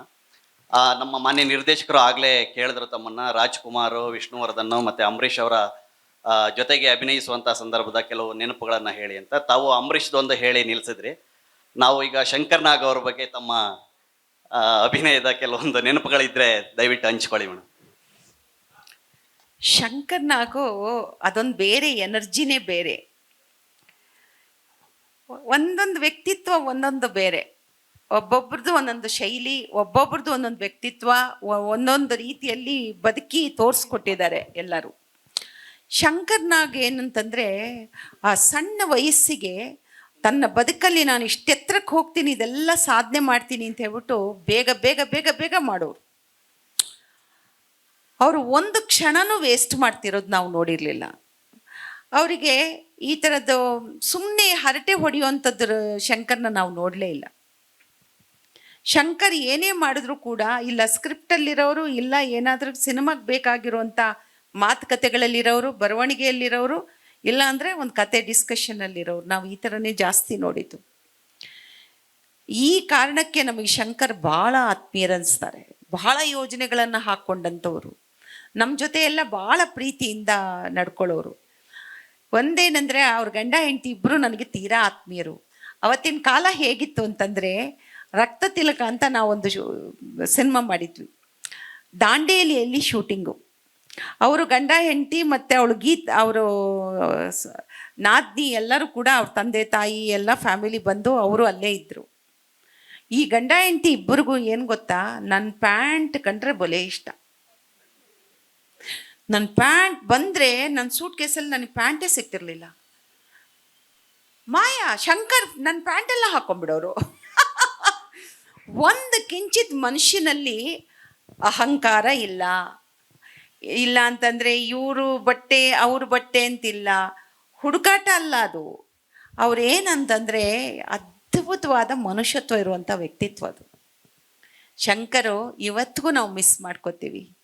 ನನಗೆ ಸೌಂದರ್ಯ, ನನ್ನ ಶಂಕರ್ನಾಗನ ಅವ್ರು ಹೋಗಿದ್ದ ದಿನ ಮರೆಯೋಕ್ಕೆ ಸಾಧ್ಯವಿಲ್ಲ. ಯಾಕೆಂದರೆ ನನ್ನ ಮಗಳು ಮೇ 27ಕ್ಕೆ ಹುಟ್ಟಿದ್ದು, ಅವನು ಸೆಪ್ಟೆಂಬರ್ 30ಕ್ಕೆ ಹೋಗಿತ್ತು. ಬರೀ ಅಲ್ಲ ಮೇ 3-4 ತಿಂಗಳು. ನಾನು ಅವಳಿಗೆ ಎದೆ ಹಾಲು ಕುಡಿಸ್ಬೇಕಾದ್ರೆ ನಂಗೆ ಬೆಳಗ್ಗೆನೇ ಯಾರೋ ಹೇಳಿದ್ರು ಶಂಕರ್ನಾಗ್ ಹೋಗ್ಬಿಟ್ರೆ ಅಂತ ಅಂದಾಗ ನನಗೊಂದು ದಿನ ಎದೆ ಹಾಲು ಕಟ್ಟಿಬಿಟ್ಟಿತ್ತು. ಯಾಕೆಂದರೆ ಅಷ್ಟು ಒಳ್ಳೆ ಮನುಷ್ಯರು ಅವರು. ಆ ಗಂಡ ಹೆಂಡತಿ ಜೊತೆ ನಮಗೊಂದು ನಿಕಟವಾದ ಸಂಬಂಧ ಇತ್ತು ಸರ್. ನೋಡಿ, ಆ ಲಿಂಕ್ಗಳೇ ಹೊರಟೋಗ್ಬಿಡ್ತು. ಆದರೆ ನಾವು ಬದುಕಿರೋಷ್ಟು ಕಾಲವೂ ಕೂಡ ಶಂಕರ್ನ ನಾವು ಮರೀಲಿಕ್ಕೆ ಸಾಧ್ಯವಿಲ್ಲ. ಎಷ್ಟು ಒಳ್ಳೆ ಮನುಷ್ಯ, ಎಂತೆಂಥ ಸಿನಿಮಾ ಮಾಡಿದ್ರು, ಎಷ್ಟೆಷ್ಟು ಒಳ್ಳೊಳ್ಳೆ ಸಿನಿಮಾಗಳನ್ನು ಕೊಟ್ಟರು ಅವರು. ಅಭಿನಯಿಸೋದು ಒಂದು, ಸ್ಟುಡಿಯೋ ಕೊಟ್ಟಿರೋದನ್ನು ನಾವು ಮರೀಲಿಕ್ಕೆ ಸಾಧ್ಯವಿಲ್ಲ. ಸಂಕೇತನ ಅವ್ರದ್ದು ಯೋಜನೆಗಳನ್ನು ಯಾವುದು ನಾವು ಮರೀಲಿಕ್ಕೆ ಸಾಧ್ಯವಿಲ್ಲ. ಅವರೆಲ್ಲ ನಮಗೆ ಒಂದು ಸಂಪತ್ತಾಗಿಯೇ ಬೆಳೆದಿದ್ದಾರೆ ಬಿಡಿ. ರೋಪ್ ವೇ ಮಾಡಬೇಕು ಅಂತಿದ್ರು ಇದಕ್ಕೆ, ನಂದಿ ಹಿಲ್ಸ್ಗೆ. ಮೇಡಮ್ ಒಂದೇ ಸೆಕೆಂಡು, ಶಂಕರ್ನಾಗ್ ಸರ್ ಅಂತ ಹೇಳಿದಕ್ಕೆ ಬೆಂಗಳೂರು ಮೆಟ್ರೋಗೆ ಫಸ್ಟ್ ಪ್ಲಾನ್ ಹಾಕಿದವರೇ ಶಂಕರ್ನಾಗ್ ಅಂತ ಹೇಳ್ತಾರೆ. ಇಡೀ ಬೆಂಗಳೂರಲ್ಲಿ ಮೆಟ್ರೋ ಓಡಾಡ್ತದೆ, ಶಂಕರ್ನಾಗ್ ಸ್ಟೇಷನ್ ಅಂತ ಎಲ್ಲೂ ಇಲ್ಲ. ಸಿದ್ದರಾಮಯ್ಯ ಸರ್ ಗೊತ್ತಿಲ್ಲ ಇವ್ರೆ, ಇದು ನೀವು ಸಿದ್ದರಾಮಯ್ಯ ಸಾಹೇಬ್ರ ಹತ್ರನೇ ಹೋಗಿ ಕೇಳಬೇಕು. ಕೊನೆಯವರು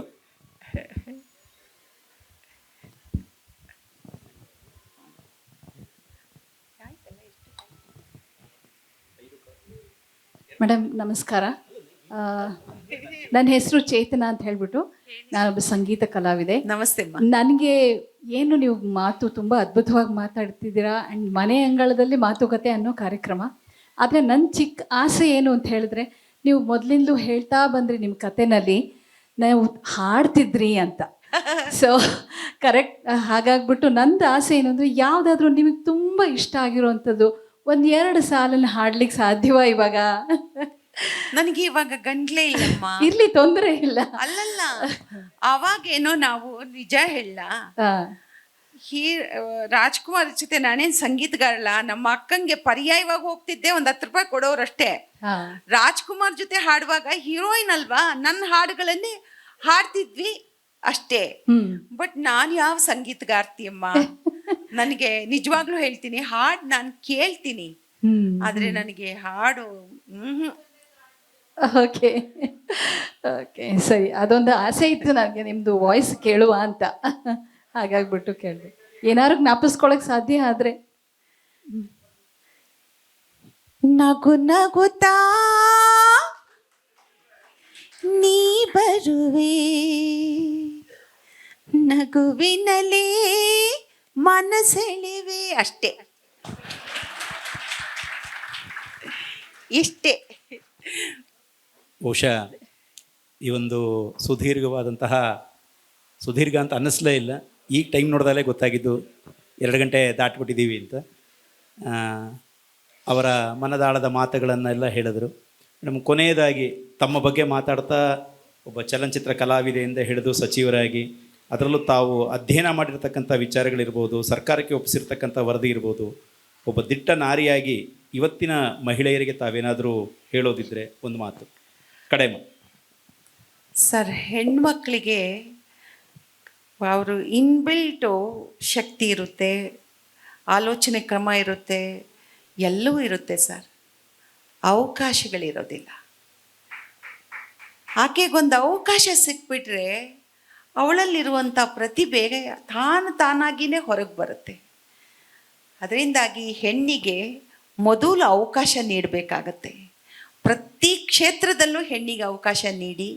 ನಿಮಗೆ ನಿರಾಸೆ ಅಂತೂ ಖಂಡಿತ ಮಾಡಲ್ಲ ಆ ಹೆಣ್ಮಕ್ಳು. ಅವರಲ್ಲಿರುವಂಥ ಪ್ರತಿಭೆಯನ್ನು ಕೇಳಿ ತಿಳ್ಕೊಂಡು, ಮನೆಯಲ್ಲಿ ಅತ್ತೆ ಹತ್ರ ಕೇಳ್ದಂಗೆ, ಗಂಡನ ಹತ್ರ ಕೇಳ್ದ ಹಾಗೆ, ಕುಟುಂಬ ವರ್ಗದಲ್ಲಿ ಮಕ್ಕಳ ಹತ್ರ ಕೇಳ್ದ ಹಾಗೆ, ಸಂಸ್ಥೆಯಲ್ಲಿ ಕೂಡ ಎಲ್ಲ ಹಿರಿಯರ ಹತ್ರ ಕೇಳಿ ಮಾಡಿ ತಾನಿದ್ದಂಥ ಕ್ಷೇತ್ರವನ್ನು ತನ್ನ ಸ್ವಂತ ಮನೆ ಥರ ಹೆಣ್ಮಕ್ಳು ನೋಡ್ಕೋತಾರೆ. ಅಷ್ಟು ಮಾತ್ರ ನಾನು ಹೇಳಬಲ್ಲೆ. ಎಲ್ಲರಿಗೂ, ಮಹಿಳೆಯರು ಮಾತ್ರ ಅಲ್ಲ, ನಮ್ಮೆಲ್ಲರೂ ಕೂಡ, ಪುರುಷರು ಇವತ್ತು ನಮ್ಮನ್ನು ಪ್ರೋತ್ಸಾಹ ಕೊಟ್ಟಿದ್ದರಿಂದ ನಾವು ಇವತ್ತಿಲ್ಲಿದ್ದೀವಿ. ಮಹಿಳೆ ಪುರುಷ ಅನ್ನೋದು ನಾನು ಖಂಡಿತ ಒಪ್ಪಲ್ಲ. ನಾವಿಬ್ಬರು ಸಮನಾಗಿ ಬದುಕುವಂಥದ್ದು. ನಾವಿಬ್ಬರಲ್ಲೂ ನಮ್ಮನ್ನು ಪ್ರೋತ್ಸಾಹಿಸಿದಂಥವ್ರು, ನಾನು ತಮ್ಗೆ ಹೇಳಿದೆ, 59 ನಿರ್ದೇಶಕರು, ಅಷ್ಟೊಂದು ಜನ ಪ್ರೊಡ್ಯೂಸರ್ಸು ನಮ್ಮ ಸಿನಿಮಾನ ಎಷ್ಟು ಜನಕ್ಕೆ ಡಿಸ್ಟ್ರಿಬ್ಯೂಟ್ ಮಾಡಿದ್ದಾರೆ, ಎಕ್ಸಿಬಿಟ್ ಮಾಡಿದ್ದಾರೆ, ಅವರೆಲ್ಲರೂ ಕೂಡ ನಮ್ಮನ್ನು ಬೆಳೆಸ್ತಂಥವ್ರೆ. ಆದ್ದರಿಂದ ಅವಕಾಶ ಸಿಗಲಿ ಅಂತ ನಾನು ಕೇಳ್ಕೊತೀನಿ. ನೀವೆಲ್ಲರೂ ನನ್ನ ಮಾತನ್ನು ಇಷ್ಟೊಂದು ತಾಳ್ಮೆಯಿಂದ ಪ್ರೀತಿಯಿಂದ ಕೇಳಿದ್ರಿ, ಬಂದಿದ್ದೀರಿ. ನಾನು ಋಣಿಯಾಗಿದ್ದೀನಿ. ಧನ್ಯವಾದಗಳು. ತಮ್ಮೆಲ್ಲರಿಗೂ ಧನ್ಯವಾದ ಸರ್. ಎಲ್ಲ ಪ್ರತಿಯೊಬ್ಬರಿಗೂ ಕೂಡ ಏನಾದರೂ ಯಾರ ಬಗ್ಗೆ ಆದರೂ ತಪ್ಪಾಗಿ ಏನಾದರೂ ಹೇಳಿದರೆ ನಾನು ಕ್ಷಮೆ ಕೇಳ್ತೀನಿ. ಸಾರಿ. ಆ್ಯಂಡ್ ಸರ್, ತಮಗೆ ಧನ್ಯವಾದ ಸರ್. ಈ ಅವಕಾಶ ನೀಡಿದ್ದಕ್ಕೆ, ಇಷ್ಟು ವರ್ಷದ ನಂತರ ಆದರೂ ನನಗೊಂದು ಅವಕಾಶ ಸಿಕ್ತಲ್ಲ, ಓಕೆ, ನನಗೆ ನೀಡಿದ್ದಕ್ಕೆ ಧನ್ಯವಾದ. ಥ್ಯಾಂಕ್ ಯು ಅಮ್ಮ.